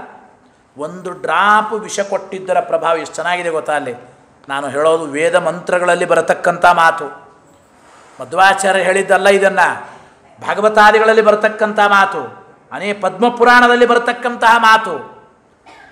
ಅಲ್ಲಿ ಹೇಳ್ತಾರೆ, ವಿಶೇಷವಾಗಿ ಅದನ್ನು ತಿಕ್ಕಿ ನಿರ್ವೀರ್ಯ ಮಾಡಿ ಸ್ವಲ್ಪ ಡೂಪ್ಲಿಕೇಟ್ ಮಾಡಿ ಕೊಟ್ರಂತೆ. ಅದು ಒಂದು ಡ್ರಾಪ್, ಒಂದು ಹನಿ ವಿಷ. ಅರ್ಧ ಹನಿ ವಿಷ ಗಂಟಲಲ್ಲಿ ಹೋಗಿದೆ ಶಿವದೇವರಿಗೆ. ಅಷ್ಟೊತ್ತಿಗೆ ಮೇಲೆ ಕೆಳಗೆ ಆಗೋಯ್ತು. ಆ ವಿಷದ ಬಾಧೆ, ಆ ಉರಿ ತಡೀಲಿಕ್ಕಾಗ್ತಾ ಇಲ್ಲ. ಕಂಠ ಎಲ್ಲ ನೀಲಿ ಆಗಿದೆ ಅಂತೆ. ಉರಿಯುವಾಗ ಸ್ವಲ್ಪ ತಂಪು ಬಟ್ಟೆ ಏನಾದರೂ ಇಟ್ಕೊಳ್ತಾರೋ ಇಲ್ಲೋ, ತಂಪು ಹಾವು ಸುತ್ತಕೊಂಡ್ರು. ಅದಕ್ಕೆ ಶಿವದೇವರು ತಂಪು ಹಾವು ಸುತ್ತಕೊಂಡ್ರು, ಆದರೂ ಉರಿ ನಿಂತಿಲ್ಲ. ದ್ವಿತೀಯ ಚಂದ್ರ ತಂಪಿದ್ದಾನಂತೆ. ದ್ವಿತೀಯ ಚಂದ್ರನ ಮೇಲೆ ಇಟ್ಕೊಳ್ತಾರೆ. ಗಂಗೆಯನ್ನು ತಲೆಯ ಮೇಲೆ ಇಟ್ಕೊಂಡ್ರು, ಏನಾದರೂ ಉರಿ ಕಡಿಮೆ ಆಗಿಲ್ಲ, ಒದ್ದಾಡ್ತಾ ಇದ್ದ. ಭಗವಂತನ ಅಮೃತ ಹಸ್ತದಿಂದ ಆಮೇಲೆ ಅವರಿಗೆ ಆ ವಿಷದ ಬಾಧೆ ಶಾಂತವಾಯಿತು. ಅರ್ಧ ಡ್ರಾಪ್ ವಿಷ ಇನ್ನೂ ಒಳಗೆ ಹೋಗಿಲ್ಲ, ಕಂಠದಲ್ಲಿ ಮಾತ್ರ ಇದೆ. ನೀಲಕಂಠ ಅಂತ ಪ್ರಸಿದ್ಧರಾದರು ಶಿವದೇವರು. ಇನ್ನು ಅರ್ಧ ಡ್ರಾಪ್, ಅರ್ಧ ಹನಿ ಕೆಳಗೆ ಬಿತ್ತಲ್ಲ, ವಾಯುದೇವರು ನಿರ್ವೀರ್ಯ ಮಾಡಿ ಕೊಟ್ಟ ಅರ್ಧ ಹನಿ ಗಂಟಲಲ್ಲಿ ಹೋಗಿ ಇನ್ನು ಅರ್ಧ ಹನಿ ಕೆಳಗೆ ಬಿತ್ತಲ್ಲ, ಅದೇ ಜಗತ್ತಿನ ವಿಷಜಂತುಗಳಲ್ಲಿ ಬಂದ ವಿಷ. ಅವರೇ ಡೂಪ್ಲಿಕೇಟ್ ಮಾಡಿ ಕೊಟ್ಟದ್ದು. ಅದು ಇನ್ನೂ ಡೂಪ್ಲಿಕೇಟ್ ಆಗಿ ಒರಿಜಿನಲ್ ವಿಷನೂ ಸಿಗಲ್ಲ ನಿಮಗೀಗ, ಹೌದೋ ಇಲ್ಲ? ಆ ಅರ್ಧ ಹನಿನೇ ಈ ಹಾವು, ಚೇಳು, ಹಲ್ಲಿ, ಏನು ವಿಷಜಂತುಗಳಿದೆ ಅದೆಲ್ಲ ಆ ಅರ್ಧ ಹನಿ ಜಗತ್ತಿನ ಈ ವಿಷಜಂತುಗಳಲ್ಲಿ ಬಂದದ್ದು ಅಂತ ಹೇಳ್ತಾರೆ. ಅಲ್ಲಿ ಅಭಿಪ್ರಾಯ, ಕೆಲವು ವಾಕ್ಯಗಳಲ್ಲಿ ಶಿವದೇವರೇ ವಿಷ ಕುಡಿದ್ರು ಅಂದ್ರೆ ಅರ್ಥ ಏನು? ಋಗ್ವೇದ ಮಾತಿದೆ, ವಾಯುರಸ್ಮಾನ್ ಉಪಾಮಂಥತ್ ಪಿನಷ್ಟಿಸ್ಮ ಕುನನ್ನಮ ಕೇಶಿ ವಿಷಸ್ಯ ಪಾತ್ರೇಣ ಯದ್ರುದ್ರೇಣಾಪಿ ಬತ್ಸಹ. ಎಷ್ಟು ಸ್ಪಷ್ಟವಾಗಿ ಹೇಳ್ತಾರೆ, ರುದ್ರೇಣ ಅಪಿಬತ್ಸಹ. ರುದ್ರದೇವರ ಜೊತೆಗೆ ವಾಯುದೇವರು ಸಮುದ್ರ ಮಥನ ಕಾಲದ ಆ ವಿಷವನ್ನು ಕುಡಿದ್ರು ಅಂತ ಹೇಳ್ತಾರೆ. ರುದ್ರದೇವರ ಜೊತೆಗೆ ವಿಷವನ್ನು ಕುಡಿದ್ರು. ವ್ಯಾಕರಣ ಸೂತ್ರ ವ್ಯಾಖ್ಯಾನಕ್ಕೆ ಬರೀತಾರೆ, ರುದ್ರೇಣ ಅಪಿಬತ್ಸಹ. ವೇದಮಂತ್ರ ಇದು. ಸಹ ಅಪ್ರಧಾನೆ ಅಂದರೆ ರುದ್ರದೇವರು ಜೊತೆಗಿದ್ರು ವಿಷ ಕುಡಿಯುವಾಗ, ಅಷ್ಟೇ ಅರ್ಥ. ಪೂರ್ಣ ವಿಷ ಕುಡಿಯುವ ಸಾಮರ್ಥ್ಯ ರುದ್ರದೇವರಿಗಿಲ್ಲ. ಅದು ಕಲಿಸ್ವರೂಪಭೂತವಾದದ್ದು, ಸಾಧ್ಯವೇ ಇಲ್ಲ. ಹೇಳ್ದಲ್ಲ, ಅರ್ಧ ಹನಿ ವಿಷ ಹೋಗಿದ್ದಕ್ಕೆ ಇಷ್ಟು ಕಷ್ಟಪಟ್ಟು ಒದ್ದಾಡಿ ಭಗವಂತನ ಅಮೃತ ಹಸ್ತ ತಲೆಯ ಮೇಲೆ ಇಟ್ಟ ಮೇಲೆ ಸರಿ ಹೋಯಿತು. ಆಮೇಲೆ ಇಷ್ಟು ಇದೆ ಋಗ್ವೇದದ ಮಂತ್ರ, ಎಲ್ಲ ಕಡೆಗೂ ಬರತಕ್ಕಂಥ ವಿಚಾರ ಆ ರೀತಿ. ಆದ್ದರಿಂದ ಅದನ್ನು ಸರಿಯಾಗಿ ನಾವು ಚಿಂತನೆ ಮಾಡಬೇಕು. ವಿಷ ಬಹಳ ಕಷ್ಟ ಅಂತ. ಪ್ರಹ್ಲಾದರಾಜರ ಕಾಲಕ್ಕೆ ಒಂದು ಸಂದರ್ಭ ಬರ್ತದೆ ಈ ವಿಷದ ಬಗ್ಗೆ, ಸಮುದ್ರ ಮಥನ ಕಾಲದ ವಿಷದ ಬಗ್ಗೆ ಬಹಳ ಚೆನ್ನಾಗಿ ಹೇಳ್ತಾರೆ. ಹಿರಣ್ಯಕಶಿಪು ಹೇಳಿದ, ನಾವೇನು ಹೇಳಿದ್ರು ಕೇಳ್ತಾ ಇಲ್ಲ ಮಗ, ಹರಿನಾಮಸ್ಮರಣೆ ಬಿಡ್ತಾ ಇಲ್ಲ. ಹೆಂಡತಿ ಖಯಾದು ತಾಯಿಗೆ ಹೇಳಿದ, ಪ್ರಹ್ಲಾದನ ತಾಯಿ, ನೀನೇ ವಿಷ ಕೊಟ್ಬಿಡು ಮಗನಿಗೆ ಅಂತ. ಬಂಗಾರದ ಬಟ್ಟಲಲ್ಲಿ ವಿಷ ಕೊಟ್ಲು. ಪಾಪ ಹೆತ್ತ ಕರುಳು ಅಳ್ತಾ ಇದ್ದಾಳೆ, ಒದ್ದಾಡ್ತಾ ಇದ್ದಾಳೆ. ಆದರೆ ಗಂಡನ ಆಜ್ಞೆ, ಮಗನಿಗೆ ವಿಷ ಕೊಟ್ಟು ಸಾಯಿಸು ಅಂದ. ಅವಳು ವಿಷ ಕೊಡ್ತಾ ಇದ್ದಾಳೆ, ಕೈ ನಡುಗುತ್ತಾ ಇದೆ, ಒದ್ದಾಡ್ತಾ ಇದ್ದಾಳೆ. ಹೆತ್ತ ಮಗನಿಗೆ ಯಾರು ವಿಷ ಕೊಡ್ತಾರೆ? ನಾನು ಹಣೆ ಬರ, ಏನು ಮಾಡೋದು, ಪಾಪ ಬಹಳ ಒದ್ದಾಡ್ತಾ ಇದ್ದಾಳೆ ತಾಯಿ. ಪ್ರಹ್ಲಾದರಾಜರು ಅಂದರು, ಅಮ್ಮ ಏನು ವಿಚಾರ ಮಾಡಬೇಡ, ಕೊಡು ವಿಷ ಅಂತ. ಎಷ್ಟು ಚೆನ್ನಾಗಿ ಕೆಲವು ಕವಿಗಳಲ್ಲಿ ವರ್ಣನೆ ಮಾಡ್ತಾರಂದರೆ, ಪ್ರಹ್ಲಾದರಾಜರು ಅಂತಾರಂತ, ಅಗ್ನಿಯಲ್ಲಿ ಹಾಕಿದ್ರೆ ಸುಟ್ಟಿಲ್ಲ, ಆನೆಯಿಂದ ತುಳಿಸಿದ್ರೆ ಸತ್ತಿಲ್ಲ, ಪರ್ವತದಿಂದ ದಬ್ಬಿದ್ರೂ ನಾನು ಸತ್ತಿಲ್ಲ, ಯಾವುದೇ ಹಾವುಗಳನ್ನು ಬಿಟ್ಟರೂ ಸತ್ತಿಲ್ಲ, ಈ ವಿಷ ಏನು ಮಾಡುತ್ತದೆ ಅಂದರು. ವಿಷ ನನಗೇನು ಮಾಡುತ್ತದೆ ಅಂತ ಪ್ರಹ್ಲಾದರಾಜರು ಅಂತಾರಂತ. ಕೆಲವು ಕವಿಗಳು ವರ್ಣನೆ ಮಾಡಿದ್ದುಂಟು. ವಿಷ ಅಂದರೆ ನನ್ನ ಸೋದರ ಮಾವ ಅಂದರು ಪ್ರಹ್ಲಾದರಾಜರು. ವಿಷ ಹೇಗೆ ಸೋದರ ಮಾವರೇ? ಏನಿಲ್ಲ, ವಿಷ ಯಾಕೆ ಸೋದರ ಮಾವ ಅಂದರೆ, ವಿಷ ಬಂದದ್ದು ಎಲ್ಲಿ? ಸಮುದ್ರ ಮಥನ ಕಾಲದಲ್ಲಿ. ವಿಷ ಬಂದ ಮೇಲೆ ಲಕ್ಷ್ಮೀದೇವಿ ಆಮೇಲೆ ಉದ್ಭವಿಸ್ತಾಳೆ, ಎಲ್ಲ ಕಥೆ ಕೇಳ್ತೇವೆ. ಹಾಗಾದರೆ ವಿಷ ಬಂದ ಮೇಲೆ ಲಕ್ಷ್ಮಿ ಬಂದಿದ್ದಾಳೆ. ಹಾಗಾದರೆ ವಿಷ ಅಂದರೆ ಲಕ್ಷ್ಮಿಗೆ ಅಣ್ಣ. ವಿಷದಕ್ಕಿಂತ ಅಂದರೆ ಲಕ್ಷ್ಮಿಗಿಂತ ಮುಂಚೆ ಬಂದದ್ದು ವಿಷ, ಆಮೇಲೆ ಲಕ್ಷ್ಮಿಯ ಉದ್ಭವ. ಹಾಗೆ ಲಕ್ಷ್ಮಿಯ ಅಣ್ಣ ಆಯ್ತು. ಲಕ್ಷ್ಮಿ ಅಂದರೆ ಯಾರು? ನಮ್ಮ ತಾಯಿ. ಅವಳು ಜಗನ್ಮಾತೆ. ತಾಯಿ ಅಣ್ಣ ಅಂದರೆ ಸೋದರ ಮಾವ ತಾನೆ. ಸೋದರ ಮಾವ ಸೋದರಳಿಯನ ಮೇಲೆ ಭಾಳ ಪ್ರೀತಿ, ಏನು ನೋ ಪ್ರಾಬ್ಲಮ್ ಅಂದ ಪ್ರಹ್ಲಾದರಾಜರು. ನಾರಾಯಣ ಸ್ಮರಣೆ ಮಾಡ್ತಾ ಘಟಘಟ ವಿಷ ಕುಡಿದಿದ್ದಾನಂತ, ಏನಾಗಿಲ್ಲ ಅಂತ ಹಾಗೆ ವರ್ಣನೆ ಮಾಡ್ತಾರೆ. ಆದ್ದರಿಂದ ಆ ನಿಜವಾದ ವಿಚಾರವನ್ನು ನಾವು ಚಿಂತನೆ ಮಾಡಬೇಕು. ಈ ರೀತಿ ಆ ವಿಷ ಬಂದ ವಿಚಾರವನ್ನು ಅಲ್ಲಿ ಹೇಳ್ತಾರೆ. ಈ ರೀತಿ ಯಾವಾಗಲೂ ಇನ್ನೊಂದು ಆಧ್ಯಾತ್ಮಿಕ ಸಂದೇಶ ಈ ಸಮುದ್ರ ಮಥನ ಕಾಲದಲ್ಲಿ ನಾವು ಚಿಂತನೆ ಮಾಡಬೇಕಾದದ್ದು. ಅಮೃತಕ್ಕಾಗಿ ಸಮುದ್ರ ಮಥನ ಮಾಡಿದ್ದು ಮೊದಲು ವಿಷ ಬಂದಿದೆ. ಯಾವಾಗಲೂ ಕೂಡ ಪೂರ್ವ ಪಕ್ಷ ಮೊದಲು, ಸಿದ್ಧಾಂತ ಆಮೇಲೆ, ಶಾಸ್ತ್ರದ ಹೌದೋ ಇಲ್ಲ. ಮೊದಲು ಗಟ್ಟಿಯಾಗಿ ಪೂರ್ವ ಪಕ್ಷ ಮಾಡಬೇಕು, ಅಷ್ಟೇ ಸರಿಯಾಗಿ ಪ್ರಮಾಣ ಪುರಸ್ಸರವಾಗಿ ಸಿದ್ಧಾಂತವನ್ನು ಸ್ಥಾಪನೆ ಮಾಡಬೇಕು. ಇದೆಲ್ಲ ಪೂರ್ವ ಪಕ್ಷಿಗಳು ವಿಷಸ್ಥಾನೀಯ, ವಿಷ ಇದ್ದ ಹಾಗೆ. ಅಂತೆಯೇ ಸಿದ್ಧಸ್ತು ಸಿದ್ಧಾಂತ ಮಧ್ವಸ್ಯಾಗಮ ಏವಹಿ. ನಿಜವಾಗಲೂ ಪ್ರಮಾಣ ಪುರಸ್ಸರವಾಗಿ ಅನುಭವ ಸಿದ್ಧಾಂತವನ್ನು ಶ್ರೀಮದಾಚಾರ್ಯರು ಸಮರ್ಥನೆ ಮಾಡಿಕೊಡ್ತಾರೆ. ಪೂರ್ವ ಪಕ್ಷಗಳು ವಿಷದ ಜಾಗದಲ್ಲಿ, ಸಿದ್ಧಾಂತ ಇದು ಅಮೃತದ ಜಾಗದಲ್ಲಿ. ಸಿದ್ಧಾಂತ ಆಮೇಲೆ ಬರೋದು ಯಾವಾಗಲೂ ಅಂತ ನಾವು ತಿಳಿಯಬೇಕು. ಹಾಗೆ ಸರಿ, ವಿಷ ಬಂತು, ಆಮೇಲೆ ಅನೇಕ ಅದ್ಭುತ ಪದಾರ್ಥಗಳು ಬಂತು. ಯಾರ್ಯಾರಿಗೆ ಏನೇನು ಬೇಕೋ ಅವರು ತೊಗೊಂಡ್ರು. ಸುರ ಹೆಂಡನೂ ಅಲ್ಲೇ ಬಂದಿದ್ದಂತು, ದೈತ್ಯರೇ ಕುಡಿದ್ರು ಆನಂದವಾಗಿ ಎಲ್ಲ ಹೆಂಡವನ್ನು. ಆ ರೀತಿ ಹಾಗೆ ಯಾರ್ಯಾರಿಗೆ ಏನೇನು ಬೇಕೋ ಎಲ್ಲರೂ ಸ್ವೀಕಾರ ಮಾಡ್ತಾ ಇದ್ದಾರೆ. ಸಮುದ್ರ ಮಥನ ಕಾಲದಲ್ಲಿ ಲಕ್ಷ್ಮೀದೇವಿಯ ಉದ್ಭವ ಆಗಿದೆ. ಅತ್ಯದ್ಭುತವಾಗಿರತಕ್ಕಂಥ ಸೌಂದರ್ಯ. ಲಕ್ಷ್ಮಿಯ ಸೌಂದರ್ಯಕ್ಕೆ ಮನಸೋಲದವರೇ ಇಲ್ಲ. ಸಾಕ್ಷಾತ್ ಭಗವಂತನ ಮಡದಿ, ನಿತ್ಯ ಮುಕ್ತಳು, ಅಕ್ಷರ ಪುರುಷಳು. ಏನು ಮಹಾಲಕ್ಷ್ಮಿಯ ಸೌಂದರ್ಯ! ಆ ಲಕ್ಷ್ಮಿಯ ಉದ್ಭವ ಆದ ಕ್ಷಣಕ್ಕೆ ಅವಳ ಸೌಂದರ್ಯ ನೋಡಿ, ಓ ಎಷ್ಟು ಚೆನ್ನಾಗಿದ್ದಾಳೆ ಹುಡುಗಿ, ಎಷ್ಟು ಚೆನ್ನಾಗಿದ್ದಾಳೆ, ನನಗೆ ಬೇಕು ನನಗೆ ಬೇಕು, ಜಗಳ ಶುರುವಾಯಿತು. ತ್ರಿಪುರ ಸುಂದರಿ ಅಂತ ಕೇಳ್ತಾರೆ. ಇದೆಲ್ಲ ಈ ಮಿಸ್ ವರ್ಡ್ ಅಂತ ಏನೇನೋ ಮಾಡ್ತಿರ್ತಾರೆ. ಇದೆಲ್ಲ ನಿವಾರಿಸಿ ಒಗಿಬೇಕು. ನೋಡಿ, ಇಡೀ ಶಾಸ್ತ್ರದ ಪ್ರಕಾರ ಜಗತ್ತಿನಲ್ಲಿ ಸುಂದರಿಯರು ಅಂದರೆ 3 ಜನರೇ. ಯಾವ ಸುಂದರಿಯರು ನೋ ಯೂಸ್. ಲೋಕೈಕ ಸುಂದರಿ, ಲೋಕ ಸುಂದರಿ, ತ್ರಿಪುರ ಸುಂದರಿ, 3 ಜನ ಶಾಸ್ತ್ರದ ಪ್ರಕಾರ ಸುಂದರಿಯರು ಅಂದರೆ. ಲೋಕೈಕ ಸುಂದರಿ ಅಂದರೆ ಮಹಾಲಕ್ಷ್ಮಿ ಅಂತ, ಲೋಕ ಸುಂದರಿಯರು ಅಂದರೆ ಸರಸ್ವತಿ ಭಾರತೀಯರು, ತ್ರಿಪುರ ಸುಂದರಿ ಅಂದರೆ ಉಮಾದೇವಿ ಪಾರ್ವತಿ. ಮುಗದೆ ಹೋಯ್ತು. ಇನ್ನು ಬೇರೆಯವರು ಯಾರು ಈ ರಂಬೆ, ಊರ್ವಶಿ, ಮೇನಕೆ ನೀವೆಲ್ಲ ಕೇಳ್ತಿರ್ತೀನಿ. ಅದೆಲ್ಲ ಡ್ಯಾನ್ಸ್ ಮಾಡೋ ಹುಡುಗಿಯರು ಅಷ್ಟೇ, ಅವರಲ್ಲ. ಅಂದರೆ ಶಾಸ್ತ್ರದ ದೃಷ್ಟಿಯಲ್ಲಿ, ದೇವತಾ ಪಕ್ಷದಲ್ಲಿ ಈ ಸುಂದರಿಯರನ್ನು ತೊಗೊಂಡು ಏನು ಮಾಡೋದು, ಪ್ರಯೋಜನವೇ ಇಲ್ಲ ಅಂತ. 1 ನಂಬರ್ ಸುಂದರಿ ಇಡೀ ಶಾಸ್ತ್ರದಲ್ಲಿ ಅಂದರೆ ಅದು ಮಹಾಲಕ್ಷ್ಮಿನೇ. ಲೋಕೈಕ ಸುಂದರಿ ಅಂತ ಕರೀತಾರವನ್ನ. ಲಕ್ಷ್ಮಿಯ ಸೌಂದರ್ಯ ನೋಡಿ ಅವರೆಲ್ಲರೂ ಮೋಹಿತರಾಗಿ ತತಶ್ಚ ವಿರಭೂತ್ ಸಾಕ್ಷಾತ್ ಶ್ರೀರಮಾ ಭಗವತ್ ಪ್ರಿಯ. ಆ ಭಗವಂತನ ಮಡಿದೆಯಾದ ಮಹಾಲಕ್ಷ್ಮಿ ಅಲ್ಲಿ ಉದ್ಭವಿಸಿದ್ದಾಳೆ. ಆ ಲಕ್ಷ್ಮಿಯನ್ನು ನೋಡಿ ಎಲ್ಲರೂ ಕೂಡ ನನಗೆ ಬೇಕು ನನಗೆ ಬೇಕು ಹೇಳ್ತಾರೆ. ತಸ್ಯಾಂಶ್ಚಕ್ರುಸ್ಪೃಹಾಂ ಸರ್ವೇ ಸಸುರಾಸುರಮಾನವಾ. ಭಾಗವತದ ಒಂದು ಮಾತು. ಆ ಲಕ್ಷ್ಮಿಯಲ್ಲಿ ಎಲ್ಲರೂ ಅಪೇಕ್ಷೆ ಪಟ್ಟರು. ಸಸುರಾಸುರಮಾನವಾಹ, ದೇವತೆಗಳಿಂದ ಸಹಿತರಾದ ಅಸುರರು ಮಾನವರು ಎಲ್ಲರೂ ಈ ಹುಡುಗಿ ನಮಗೆ ಬೇಕು ನಮಗೆ ಬೇಕು ನಮಗೆ ಬೇಕು ಎಲ್ಲರೂ ಅಪೇಕ್ಷೆ ಪಟ್ಟರು. ಇಲ್ಲಿ ಬರೋ ಪ್ರಶ್ನೆನೇ ಅದು. ತಕ್ಷಣ ಈ ಭಾಗವತದ ಮೇಲ್ನೋಟದ ವಾಕ್ಯಕ್ಕೆ ಆಚಾರ್ಯರು ನಿರ್ಣಯದಲ್ಲಿ ಮತ್ತು ವ್ಯಾಖ್ಯಾನಕಾರರು ಬಹಳ ಚೆನ್ನಾಗಿ ತಿಳಿಸಿಕೊಡ್ತಾರೆ. ಸಸುರಾಸುರ ಮಾನವಾಹ, ದೇವತೆಗಳಿಂದ ಸಹಿತರಾದ ಅಸುರರು ಮಾನವರು ಎಲ್ಲರೂ ಲಕ್ಷ್ಮಿಯನ್ನು ಅಪೇಕ್ಷೆ ಪಟ್ಟರು. ಕನ್ನಡದಲ್ಲಿ ಅರ್ಥ ಸಸುರಾಸುರ ಮಾನವಾಹ ತಸ್ಯಾಂಶ್ಚಕ್ರುಸ್ಪೃಹಾಂ ಸರ್ವೇ. ಲಕ್ಷ್ಮಿಯಲ್ಲಿ ಆಸೆ ಪಟ್ಟರು ಅಂತ.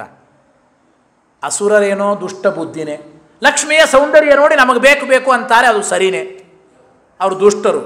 ಮನುಷ್ಯರಿಗೆ ಮಿಶ್ರ ಬುದ್ಧಿ ಹಾಗೂ ಹೀಗೂ ಎರಡೂ ಸಲ ಅಂತಾರೆ. ಕೆಲವು ಸಲ ಮಿಸ್ ಆಗುತ್ತದೆ ಪಾಪ ಮನುಷ್ಯರಿಗೂ ಕೂಡ ಬುದ್ಧಿ. ಅವರೇನೋ ಅಪೇಕ್ಷೆ ಪಡ್ಬೋದು, ಅನ್ಕೋಬೋದು. ದೇವತೆಗಳಿಗೆ ಜ್ಞಾನ ಇಲ್ಲೇನ್ರಿ? ಮಹಾಲಕ್ಷ್ಮಿ ಜಗನ್ಮಾತೆ ಅವಳು, ಭಗವಂತನ ಮಡದಿ, ನಿತ್ಯ ಅವಿಯೋಗಿನಿ ಅವಳು. ಲಕ್ಷ್ಮಿಯನ್ನೇ ಎಂದಾದರೂ ಅಪೇಕ್ಷೆ ಪಡ್ತಾರಾ ದೇವತೆಗಳು? ಅಸುರರು ಮಾನವರೇನೋ ಸರಿ, ದೇವತೆಗಳು ಹೇಗೆ ಲಕ್ಷ್ಮಿಯನ್ನು ಅಪೇಕ್ಷೆ ಪಟ್ಟರು? ದೇವತೆಗಳಿಂದ ಸಹಿತರಾದ ಅಸುರರು ಮಾನವರು. ಏನರ್ಥ ಈ ಭಾಗವತ ವಾಕ್ಯಕ್ಕೆ? ಸತ್ಯಧರ್ಮತೀರ್ಥರು ವ್ಯಾಖ್ಯಾನಕಾರರು ಬಹಳ ಚೆನ್ನಾಗಿ ಅರ್ಥವನ್ನು ಬರೆಯುತ್ತಾರೆ. ಉತ್ತರ ಕರ್ನಾಟಕದ ಬೈತಿರ್ತಾರೆ ತಾಯಿಗಂಡ ಅಂತ. ಯಾರೂ ತಾಯಿಗಂಡ ಆಗೋದಕ್ಕೆ ಅಪೇಕ್ಷೆ ಪಡಲ್ಲ. ಹಾಗೆ ದೇವತೆಗಳು ಲಕ್ಷ್ಮಿಯನ್ನು ಜಗನ್ಮಾತೆ ಅಂತ ತಿಳಿದವರು ಅವರು ಹೇಗೆ ಲಕ್ಷ್ಮಿಯನ್ನು ಮತ್ತೆ ಅಪೇಕ್ಷೆ ಪಟ್ಟರು ಅಂದರೆ ಅಲ್ಲಿ ಅರ್ಥ ಮಾಡ್ಕೋಬೇಕು. ಪದಚ್ಛೇದ ಮಾಡುವಾಗ ತಸ್ಯಾಂ ಚಕ್ರು ಸ್ಪೃಹಾಂ ಸರ್ವೇ ಸಸುರಾಸುರಮಾನವಾಯಲು ಅಸಸುರಾಸುರಮಾನವ ಅಸ್ ಅಂದರೆ ಒಂದು ಎಸ್ ಹಾಕೋಬೇಕಂತ, ಅವಗ್ರಹ ಅಂತ ಕರಿ ಕನ್ನಡದಲ್ಲಿ. ಒಂದು ಎಸ್ ಹಾಕ್ಕೊಂಡ್ರೆ ಅದು ಸಸುರಾಸುರಮಾನವ ಅಲ್ಲ, ಅಸಸುರಾಸುರಮಾನವಾಹ ಅಂತ ಆಗುತ್ತೆ. ಅಂದರೆ ದೇವತೆಗಳು ಜೊತೆಗಿದ್ರಷ್ಟೇ, ಅಪೇಕ್ಷೆ ಪಟ್ಟದ್ದು ಅವರಲ್ಲ. ಸಮುದ್ರ ಮಥನ ನಡೀತಾ ಇತ್ತು, ಲಕ್ಷ್ಮಿ ಬಂದು, ದೇವತೆಗಳು ಜೊತೆಗಿದ್ರಷ್ಟೇ. ದೇವತೆಗಳು ಸರ್ವಥಾ ಲಕ್ಷ್ಮಿಯನ್ನು ಅಪೇಕ್ಷೆ ಪಟ್ಟಿಲ್ಲ.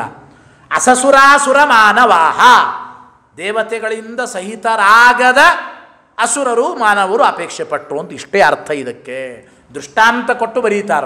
ಸಸೈನ್ಯಂ ರಾವಣಂ ಹತ್ವ, ಒಂದು ಮಾತಿದೆ, ಸೈನ್ಯ ಸಮೇತವಾದ ರಾವಣನನ್ನು ರಾಮದೇವರು ಸಂಹಾರ ಮಾಡಿದರು ಅಂದರೆ ಅಲ್ಲಿ ವ್ಯಾಖ್ಯಾನಕಾರ ಬರೀತಾ ರಾಮಾಯಣಕ್ಕೆ. ರಾಮದೇವರೇ ಹೇಳಿದ ಮಾತು, ನನ್ನ ನಿನ್ನ ಮಧ್ಯೆ ನಡೆಯುವ ಯುದ್ಧ ಇದು, ರಾಮ ರಾವಣರ ಯುದ್ಧ. ಈ ಪಾಪ ನಿರಪರಾಧಿಗಳಾದ ಸೈನಿಕರು ಯಾಕೆ ಸಾಯಬೇಕು? ಸೈನಿಕರು ಸಾಯೋದು ಬೇಡ ಅಂತಾನೆ ರಾಮ.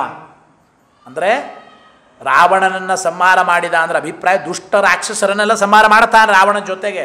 ಸಾತ್ವಿಕ ಭಗವದ್ಭಕ್ತರಾದ ಸೈನಿಕರನ್ನು ರಾಮದೇವರು ಕೊಂದಿಲ್ಲ. ಸಸೈನ್ಯಂ ರಾವಣಂ ಹತ್ವ ಅಂದರೆ ಅರ್ಥ ಏನು ಅಂದರೆ ಸೈನ್ಯದ ಜೊತೆಗಿದ್ದ ರಾವಣನನ್ನು ಕೊಂದ, ಇಷ್ಟೇ ಅರ್ಥ. ಸೈನ್ಯವನ್ನು ರಾಮದೇವರು ಕೊಂದರು ಅಂತ ಅರ್ಥ ಅಲ್ಲ. ಅಲ್ಲಿ ರಾಮಾಯಣದಲ್ಲಿ ಬರೀತಾರೆ, ಈ ದೃಷ್ಟಾಂತ ಕೊಟ್ಟು ಇಲ್ಲಿ ಹೇಳ್ತಾರೆ. ದೇವತೆಗಳು ಜೊತೆಗಿದ್ರಷ್ಟೇ, ದೇವತೆಗಳು ಲಕ್ಷ್ಮಿಯನ್ನು ಸರ್ವಥಾ ಅಪೇಕ್ಷೆ ಪಟ್ಟಿಲ್ಲ ಎಂಬ ಮಾತನ್ನು ತಿಳಿಸ್ತಾರೆ. ಲಕ್ಷ್ಮಿ ಅಂದ್ಲೋ, ನಾ ಎಲ್ಲ ಯಾರನ್ನೂ ಮದುವೆ ಆಗೋದಿಲ್ಲ. ಆರಂಭದ ಮೊದಲು ನಡೆದದ್ದೇ ಸ್ವಯಂವರ. ಆವಾಗ ಅದು ಫಸ್ಟ್ ಸ್ವಯಂವರ. ಸ್ವಯಂವರ ಅಂದರೆ ಎರಡು ರೀ. ಹುಡುಗಿ ಕೈಯಲ್ಲಿ ಮಾಲೆ ಕೊಟ್ಟು ಹುಡುಗಿನೇ ಆರಿಸ್ಬೇಕು ಹುಡುಗನನ್ನು, ಯುವರ್ ಚಾಯ್ಸ್ ಇದ್ದಾಗದು ಅವಳೇ ಆರಿಸ್ಬೇಕು. ಇದು ಒಂದು ಸ್ವಯಂ ವರತಿ ಇತಿ ಸ್ವಯಂವರ ಶಬ್ದದಲ್ಲೇ ಇದೆ. ಸ್ವಯಂ ಹುಡುಗಿನೇ ಆರಿಸ್ಬೇಕು. ಅದು ಕ್ಷತ್ರಿಯರಿಗೆ ಹೇಳಿದ್ದು. ಈಗ ಆಗೋ ಸ್ವಯಂವರ ಗೋವಿಂದ, ವಿಚಿತ್ರ ಸ್ವಯಂವರಗಳು ನಡೆದುಬಿಟ್ಟಾವ ಆ ರೀತಿ. ಇನ್ನೊಂದು ಅರ್ಥ ಏನು ಗೊತ್ತೇನು? ಈಗ ಶಿವಧನುಸ್ಸನ್ನು ಭಂಗ ಮಾಡಿದರೆ ನನ್ನ ಮಗಳನ್ನು ಕೊಡೋದು, ಒಂದು ಪ್ರತಿಜ್ಞೆಯನ್ನು ಇಡ್ತಾರೆ ರಾಜರು, ಹುಡುಗಿಯ ತಂದೆ ತಾಯಿಗಳು. ಆ ಪ್ರತಿಜ್ಞೆ ಪೂರೈಸಿದವರಿಗೆ ಮಗಳನ್ನು ಕೊಡ್ತೇವೆ. ಇದು ಒಂದು ರೀತಿಯ ಸ್ವಯಂವರ. ಎರಡು ರೀತಿಯ ಸ್ವಯಂವರ ಇದೆ. ಇಲ್ಲಿ ಮಾಲೆ ಕೊಟ್ಟ ಸ್ವಯಂವರ ಇದು. ಲಕ್ಷ್ಮೀದೇವಿ ಮಾಲೆ ಹಿಡಿಯಿತಾ ಒಬ್ಬೊಬ್ಬರ ಹತ್ರ ಬಂದು, ನೀವೆಲ್ಲ ಲಕ್ಷ್ಮೀ ಶೋಭಾನ ವಾದಿರಾಜರು ಮಾಡಿದ್ದಾರೆ ಕೇಳಿದ್ದೀರಿ ನೋಡಿ. ನಾರದಾದಿ ಋಷಿಗಳಲ್ಲಿ ಬರ್ತಾಳೆ ಜ್ಞಾನಿಗಳು. ಕೆಲವು ಗುಣ ಇದೆ, ಕೆಲವು ದೋಷ ಇದೆ. ಎಲ್ಲರ ಹತ್ರನೂ ಒಳ್ಳೆ ತಪಸ್ಸು, ಜ್ಞಾನ, ಗುಣ ಇದೆ. ಆದರೆ ಜ್ಞಾನಿಗಳು ಋಷಿ ಮುನಿಗಳು ಕೋಪ ಗೆದ್ದಿಲ್ಲ ಅಂದರು. ಮಹಾಲಕ್ಷ್ಮಿ ನಾರದಾದಿ ಮಹರ್ಷಿಗಳನ್ನು ರಿಜೆಕ್ಟ್ ಮಾಡಿಬಿಟ್ಲು, ಬೇಡ ಕೋಪ ಗೆದ್ದಿಲ್ಲ, ಕೋಪ ಎಂಬ ದೋಷ ಇದೆ. ಆ ರೀತಿ ಅಲ್ಲಿ ಹೇಳ್ತಾರೆ. ಇದರ ಜೊತೆಗೆ ಬೃಹಸ್ಪತಿ ಮೊದಲಾದವರು ಮಹಾಚೇತನರು, ವಿದ್ಯೆಯಲ್ಲಿ ಬೃಹಸ್ಪತಿ, ಜ್ಞಾನ ಇದೆ. ಆದರೆ ಇವರಿಗೂ ವಿಷಯಾಸಕ್ತಿ ಇದ್ದೇ ಇದೆ, ವಿಷಯ ಪದಾರ್ಥಗಳ ಮೇಲೆ ಆಸಕ್ತಿ ಇದೆ. ಇವರೂ ನಿರ್ದೋಷರಲ್ಲ ಅಂದರು. ಎಲ್ಲ ಬರೇ ಇವರಲ್ಲ, ಸ್ವಯಂ ಲಕ್ಷ್ಮಿಯ ಮಕ್ಕಳೇ ಬ್ರಹ್ಮದೇವರು, ಲೋಕ ಪಿತಾಮಹರು, ಜೀವೋತ್ತಮರಾಗಿದ್ದಾರೆ. ಆದರೂ ಕೂಡ ಅವರೂ ಕೂಡ ಅಂದರೆ ಕಾಮ ಮೊದಲಾದವರನ್ನು ಗೆದ್ದಿಲ್ಲ ಅಂತ ಮೇಲ್ನೋಟಕ್ಕೆ ಅದು ವಿಡಂಬನೆಗಾಗಿ ಮಗಳನ್ನೇ ಮೋಹ ಮಾಡಿದರು ಅಂತ ಕೇಳ್ತೇವೆ. ಬ್ರಹ್ಮದೇವರ ವಿಚಾರ ಕೇಳುವ ಹಾಗೆ ಶಿವದೇವರ ಹತ್ರ ಬಂದು ತಮ್ಮ ಸ್ಥಿತಿಗಾಗಿ ದೇವರನ್ನೇ ಆಶ್ರಯ ಮಾಡೋರು ಇವರು, ಇನ್ನೊಬ್ಬರನ್ನ ಆಶ್ರಯ ಮಾಡೋರು. ಭಸ್ಮಾಸುರನ ಕಥೆ ಕೇಳ್ತೀರೋ ಇಲ್ಲ? ಆ ರೀತಿ ನಿಂತಲೆ ಮೇಲೆ ಕೈ ಇಡ್ತೀನಿ ಅಂತ ಹೊರಟುಬಿಟ್ಟ ಅವನು. ವರ ಕೊಟ್ಟ ಮೇಲೆ ಒದ್ದಾಡಿಕೊಂಡು ಓಡಾಡಿ ಅಲ್ಲಿ ಬಂದು ಇಲ್ಲಿ ಬಂದು ದುರ್ವಾಸರ ಕಥೆನೂ ಕೇಳ್ತೀವಿ. ಅಂಬರೀಷ್ ಚಕ್ರವರ್ತಿಯ ಸಂದರ್ಭದಲ್ಲಿ ದೇವರ ಹತ್ರನೇ ಬರಬೇಕಾಯಿತು ಮತ್ತೆ ರಕ್ಷಣೆಗಾಗಿ. ನೀವು ಅಸ್ವತಂತ್ರರೇ, ಉಪಯೋಗ ಇಲ್ಲ ಅಂದು.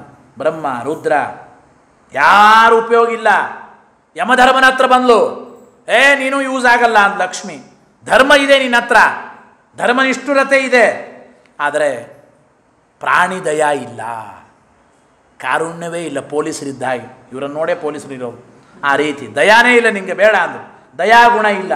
ಕುಬೇರನ ಹತ್ರ ಬಂದು, ಶ್ರೀಮಂತಿಕೆ ಇದೆ, ದೊಡ್ಡ ಸಾಫ್ಟ್ವೇರು, 10 ಲಕ್ಷ ಸಂಬಳ, ಪ್ರಯೋಜನ ಇದೆ, ಆದರೆ ಮುಕ್ತಿಗೆ ಕಾರಣವಾದ ದಾನ ಧರ್ಮಗಳು ನಿನ್ನ ಹತ್ರ ಇಲ್ಲ.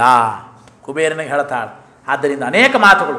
ಚಂದ್ರ ನೋಡೋದಕ್ಕೆ ಚೆನ್ನಾಗಿದ್ದಾನೆ, ದುಃಖ ಪರಿಹಾರಕ, ಒಳ್ಳೆ ತಾಪವನ್ನು ಪರಿಹಾರ ಮಾಡ್ತಾನೆ. ನೀನು ಕಾಲಚಕ್ರಕ್ಕೆ ಗುರಿಯಾಗೇ ಬರಬೇಕು, ಸಾಯಂಕಾಲನೇ ಬರಬೇಕು. ಬೆಳಿಗ್ಗೆನೇ ಬರ್ತೀನಿ ಅಂದ್ರೆ ಆಗ್ತದೇನೋ ಚಂದ್ರ? ಆಗಲ್ಲ. ಕಾಲಚಕ್ರಕ್ಕೆ ನೀನು ಒಳಪಟ್ಟವನೇ. ಚಂದ್ರನನ್ನು ರಿಜೆಕ್ಟ್ ಮಾಡಿಬಿಟ್ಲು. ಒಬ್ಬೊಬ್ಬರು ಒಂದೊಂದು ಮಾತು ಹೇಳ್ತಾ ಹೋಗ್ತಾರೆ, ಒಂದೊಂದಾಗಿ ಆ ರೀತಿ. ಅಶ್ವತ್ಥಾಮಾಚಾರ್ಯರಿಗೆ ದೀರ್ಘಾಯುಷ್ಯ ಇದೆ, ಆದರೆ ದುರ್ಯೋಧನನ ಮಾತು ಕೇಳಿ ಅಲ್ಲಿ ಅವನ ಹೆಂಡತಿಯಲ್ಲೇ ನಾನು ಸಂತಾನವನ್ನು ಮುಂದುವರಿಸ್ತೇನೆ ಅಂತಂದರು. ಈ ರೀತಿ ಒಬ್ಬೊಬ್ಬರಿಗೆ ಒಂದೊಂದು ಮಾತಲ್ವ, ಆ ರೀತಿ ಅನೇಕ ನಾವು ಅಲ್ಲಿ ಚೆನ್ನಾಗಿ ಚಿಂತನೆ ಮಾಡಬೇಕು. ನಾವು ಕೇಳಿದ್ದೇವೆ, ಆದ್ದರಿಂದ ಅದನ್ನು ಸರಿಯಾಗಿ ಲಕ್ಷ್ಮಿ ಎಲ್ಲರಲ್ಲಿ ನೋಡಿದ ಅಂದರೆ ಭಗವಂತನ ಸರ್ವೋತ್ತಮತ್ವದ ಸ್ಪಷ್ಟೀಕರಣ ಶ್ರೀಮದ್ ಭಾಗವತದಲ್ಲಿ, ಜೊತೆಗೆ ಅನೇಕ ಪುರಾಣಗಳಿಂದ ಇದು ಸ್ಪಷ್ಟವಾಗುತ್ತದೆ. ಅದನ್ನು ನಾವು ಕೇಳ್ತೇವೋ ಇಲ್ಲ, ಆ ರೀತಿ ವಾದಿರಾಜರ ಲಕ್ಷ್ಮೀ ಶೋಭಾನ ಪದ್ಯ ನಿಮಗೆಲ್ಲ ಬರುತ್ತದೆ. ಅಂದರೆ ಒಂದೊಂದು ಗುಣಗಳು ಈ ದೇವತೆಗಳಲ್ಲಿ ಇವೆ, ಆದರೆ ಸಂದಣಿಸಿವೆ ಮಹಾದೋಷ ಬಹುದೋಷ ಎಂಬ ಮಾತನ್ನು ಹೇಳ್ತಾರೋ ಇಲ್ಲ, ನಾವೆಲ್ಲ ನೀವು ಕೇಳಿದ್ದೀರಿ. ಅದನ್ನು ಲಕ್ಷ್ಮೀ ಶೋಭಾನ ಪದ್ಯದಲ್ಲಿಯೂ ಕೂಡ ಸ್ಪಷ್ಟವಾಗಿ ಅಂತಾರೆ. ಆ ರೀತಿ ಭಗವಂತನಲ್ಲಿ ಯಾವ ದೋಷಗಳೂ ಇಲ್ಲ ಎಂಬ ಮಾತನ್ನು ಲಕ್ಷ್ಮಿ ಮನಗಂಡು ಜಗತ್ತಿಗೆ ತಿಳಿಸಬೇಕಾಗಿದೆ. ಹರಿಸರ್ವೋತ್ತಮತ್ವದ ಚಿಂತನೆ.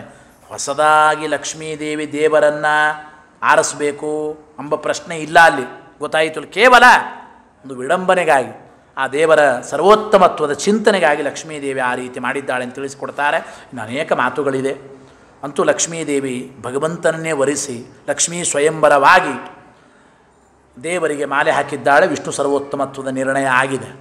ಆಮೇಲೆ ಅಮೃತ ಬಂತು, ನೀವೆಲ್ಲ ಕೇಳಿದ್ದೀರಿ. ಮತ್ತೆ ಮಥನ ಮಾಡಿದ ಮೇಲೆ ಅಮೃತ ಬಂತು. ಅಮೃತ ಬಂದಾಕ್ಷಣಕ್ಕೆ ಫಟ್ ಅಂತ ಕಿತ್ಕೊಂಡು ಹೋಗ್ಬಿಟ್ರು ಅವರು, ಅಸುರರೆಲ್ಲ. ಅವ್ರು ಕಿತ್ಕೊಂಡು ಹೋಗ್ಬಿಡ್ತು. ತೇಷಾಂ ಸತ್ಯಾಚಾಲನಾರ್ಥಂ ಹರಿರ್ಧನ್ವಂತರಿ ವಿಭು. ನೋಡಿ, ಅಮೃತ ಬಂದಾಕ್ಷಣಕ್ಕೆ ಇವರು ಕಿತ್ಕೊಂಡು ಹೋಗ್ಬಿಟ್ರು. ನಿಜವಾಗಲೂ ಆದ ಕಂಡೀಷನ್ ಏನು? ಅಮೃತ ಬಂದ ಮೇಲೆ 50-50, ಇಬ್ಬರು ಅರ್ಧ ಅರ್ಧ ಕುಡಿಬೇಕು ತಾನೆ. ಆ ಅಮೃತದ ಕಲಶವನ್ನು ಕಿತ್ಕೊಂಡು ಹೋಗ್ಬಿಟ್ರು. ಧನ್ವಂತರಿ ರೂಪಿ ಅಮೃತವನ್ನು ತಂದ. ಇನ್ನೊಂದು ಭಗವದ್ ರೂಪದ ಆವಿರ್ಭಾವ. ಮೂಲ ರೂಪದಿಂದ ಆಜ್ಞೆ, ಅಜಿತ ರೂಪದಿಂದ ಸಮುದ್ರ ಮಥನ ಮಾಡಿದ್ದು, ಕೂರ್ಮ ರೂಪದಿಂದ ಮಂದರ ಪರ್ವತ ಎತ್ತಿದ್ದು, ಧನ್ವಂತರಿ ರೂಪದಿಂದ ಅಮೃತ ತಂದದ್ದು, ಮೋಹಿನಿಯಾಗಿ ಅಮೃತ ಹಂಚಿದ. 5 ಭಗವದ್ ರೂಪಗಳ ಆವಿರ್ಭಾವ ಸಮುದ್ರ ಮಥನ ಕಾಲದಲ್ಲಿ ನಾವು ನೋಡ್ತೇವೆ. ಹೌದೋ ಇಲ್ಲೋ? ಅದನ್ನು ತಿಳಿಸಿಕೊಡ್ತಾರೆ ಆ ರೀತಿ. ಆದ್ದರಿಂದ ಹೇಳಿಕೊಡ್ತಾರೆ. ಹಾಗೆ ಸರಿ, ಧನ್ವಂತರಿ ರೂಪಿ ಪರಮಾತ್ಮನ ಕೈಯಿಂದ ಕಿತ್ಕೊಂಡು ಓಡಬಹುದು. ಕೆಲವರು ಕೇಳಿದರು, ಏನ್ರಿ ದೇವರಿಗೆ ಅಷ್ಟು ಶಕ್ತಿ ಇಲ್ವಾ? ಟೈಟಾಗಿ ಹಿಡ್ಕೋಬಾರ್ದ? ಈ ದೈತ್ಯರು ಕಿತ್ಕೊಂಡು ಹೋಗೋತಾನೆ ಕಳ್ಳೆಪುರಿ ತಿಂತಿದ್ದ ಅಂತ ಹಿಂಗೆ ಕೇಳ್ತಾರೆ ಕೆಲವು ಹುಡುಗರಲ್ಲ. ಅದಕ್ಕೆ ಒಂದು ಆಚಾರ್ಯ ನಿರ್ಣಯ ಕೊಡ್ತಾರೆ ಇದಕ್ಕೆ. ದೈತ್ಯರು ಮಾತನ್ನು ತಪ್ಪಿದರು. ಯಾಕೆಂದರೆ ಮುಂದಿನ ಪ್ರಶ್ನೆಗೆ ಈ ಪ್ರಸಂಗ ಉತ್ತರ. ಕೆಲವರೆಲ್ಲ ಏನಂದರು, ಇಲ್ಲಿ ಪಾಪ ಸಮುದ್ರ ಮಥನ ಮಾಡಿದ್ದು, ಇಬ್ಬರೂ ಸೇರಿ ಸಮುದ್ರ ಮಥನ ಮಾಡಿದರು, ದೇವರು ದೇವತೆಗಳಿಗೆ ಮಾತ್ರ ಅಮೃತ ಹಂಚಿದ. ಎಷ್ಟು ಪಕ್ಷಪಾತ ದೇವರು! ದೇವರಿಗೆ ಪಕ್ಷಪಾತಾದಿ ದೋಷಗಳಿಲ್ಲ. ವೈಷಮ್ಯ ನೈರ್ಗಣ್ಯೇನ ಸಾಪೇಕ್ಷತ್ವ ತಥಾ ಹಿ ದರ್ಶಯತಿ ಓಂ. ಬ್ರಹ್ಮಸೂತ್ರಗಳಲ್ಲೇ ವೇದವ್ಯಾಸರ ನಿರ್ಣಯ ಮಾಡ್ತಾರೆ. ಯಾವಾಗಲೂ ಇದು ಪದ್ಧತಿ. ಜಗತ್ತಿನ ಜನ ಕೇಳ್ತಾರೆ, ದೇವರಿಗೆ ದೇವತೆಗಳಿಗೆ ಮಾತ್ರ ಪರಮಾತ್ಮ ಅನುಗ್ರಹ ಮಾಡ್ತಾನೆ, ದೈತ್ಯರು ದೇವರ ಮಕ್ಕಳೇ ಅಲ್ವಾ? ದೈತ್ಯರಿಗೆ ಯಾವಾಗಲೂ ನಿಗ್ರಹ ಮಾಡಿ ದೈತ್ಯರ ಸಂಹಾರ ಮಾಡೋದು, ದೇವತೆಗಳಿಗೆ ಪಟ್ಟ ಕೊಡೋದು, ಇದೇ ನಿಮ್ಮ ದೇವರ ಕೆಲಸ. ಪಕ್ಷಪಾತ ಮಾಡ್ತಾನೆ. ಮೊದಲು ಮಾಡಿದ್ದು ದೈತ್ಯರು. ಅವರು ಬಂದಾಕ್ಷಣಕ್ಕೆ ಕಿತ್ಕೊಂಡು ಓಡಿ ಹೋಗ್ಬಿಟ್ರಲ್ಲ, ಇದೇ ಅವರ ಮಾಡಿದ ಅಪರಾಧ. ತೇಷಾಂ ಸತ್ಯಾಚಾಲನಾರ್ಥಂ ಹರಿರ್ಧನ್ವಂತರಿ ವಿಭುಹೋ. ವಿಭು ಅಂದರೆ ಸರ್ವಸಮರ್ಥ ಪರಮಾತ್ಮ. ಆದರೂ ಸುಮ್ಮನೆ ಬೇಕಂತೇ ಲೂಸಾಗಿ ಹಿಡ್ಕೊಂಡಿದ್ದ. ಇವರ ದುಷ್ಟ ಸ್ವಭಾವ ಜಗತ್ತಿಗೆ ಗೊತ್ತಾಗಬೇಕು. ಕಿತ್ಕೊಂಡು ಹೋಗ್ತಾರೆ ಅಂಥೇಳಿ. ಸಮರ್ಥೋಪಿ ಅಸುರಾಣಾಂಚ ಸ್ವಹಸ್ತಾದ್ ಅಮುಚತ್ ಸುಧಾಂ ಅಂತ ಹೇಳ್ತಾರೆ. ಸರ್ವಸಮರ್ಥ ಸ್ವಾಮಿ, ಆದರೂ ಇವರ ಬುದ್ಧಿ ಗೊತ್ತಾಗೋದಕ್ಕೆ ದೇವರು ಸುಮ್ಮನೆ ಹಾಗೆ ಲೂಸಾಗಿ ಹಿಡ್ಕೊಂಡಿದ್ದ ಅಂತ ಅರ್ಥ. ಸರಿ, ಅವ್ರು ಕಿತ್ಕೊಂಡು ಹೋದರು. ಆಮೇಲೆ ಮೋಹಿನಿಯಾಗಿ ಬಂದು, ಸ್ವಯಂ ಪರಮಾತ್ಮನೇ ಅತ್ಯದ್ಭುತವಾದ ಮೋಹಿನಿ ರೂಪ. ಆ ರೀತಿ ಮೋಹಿನಿ ರೂಪವನ್ನು ನೋಡಿ ಮೋಹ ಹೋಗದೇ ಇದ್ದವರೇ ಇಲ್ಲ. ಮತ್ತೆ ಎಲ್ಲ ದೇವತೆಗಳು ಸರಿ, ಮಹಾಲಕ್ಷ್ಮಿನೂ ಕೂಡ ದೇವರ ಮೋಹಿನಿ ರೂಪಕ್ಕೆ ಮೋಹ ಹೋಗುತ್ತಾಳೆ. ದೇವರೇ ಹೇಳಿದ ಮಾತು, ಮಮ ಮಾಯಾ ದುರತ್ಯಯ. ದೇವರ ಮಾಯೆಯನ್ನು ಯಾರು ಮೀರುತ್ತಾರೆ? ಸಾಧ್ಯವೇ ಇಲ್ಲ. ಆ ರೀತಿ ಮೋಹಿನಿ ರೂಪದ ಎಲ್ಲರೂ ಏನು ಚೆನ್ನಾಗಿದ್ದಾಳೆ ಹುಡುಗಿ, ಏನು ಚೆನ್ನಾಗಿದ್ದಾಳೆ.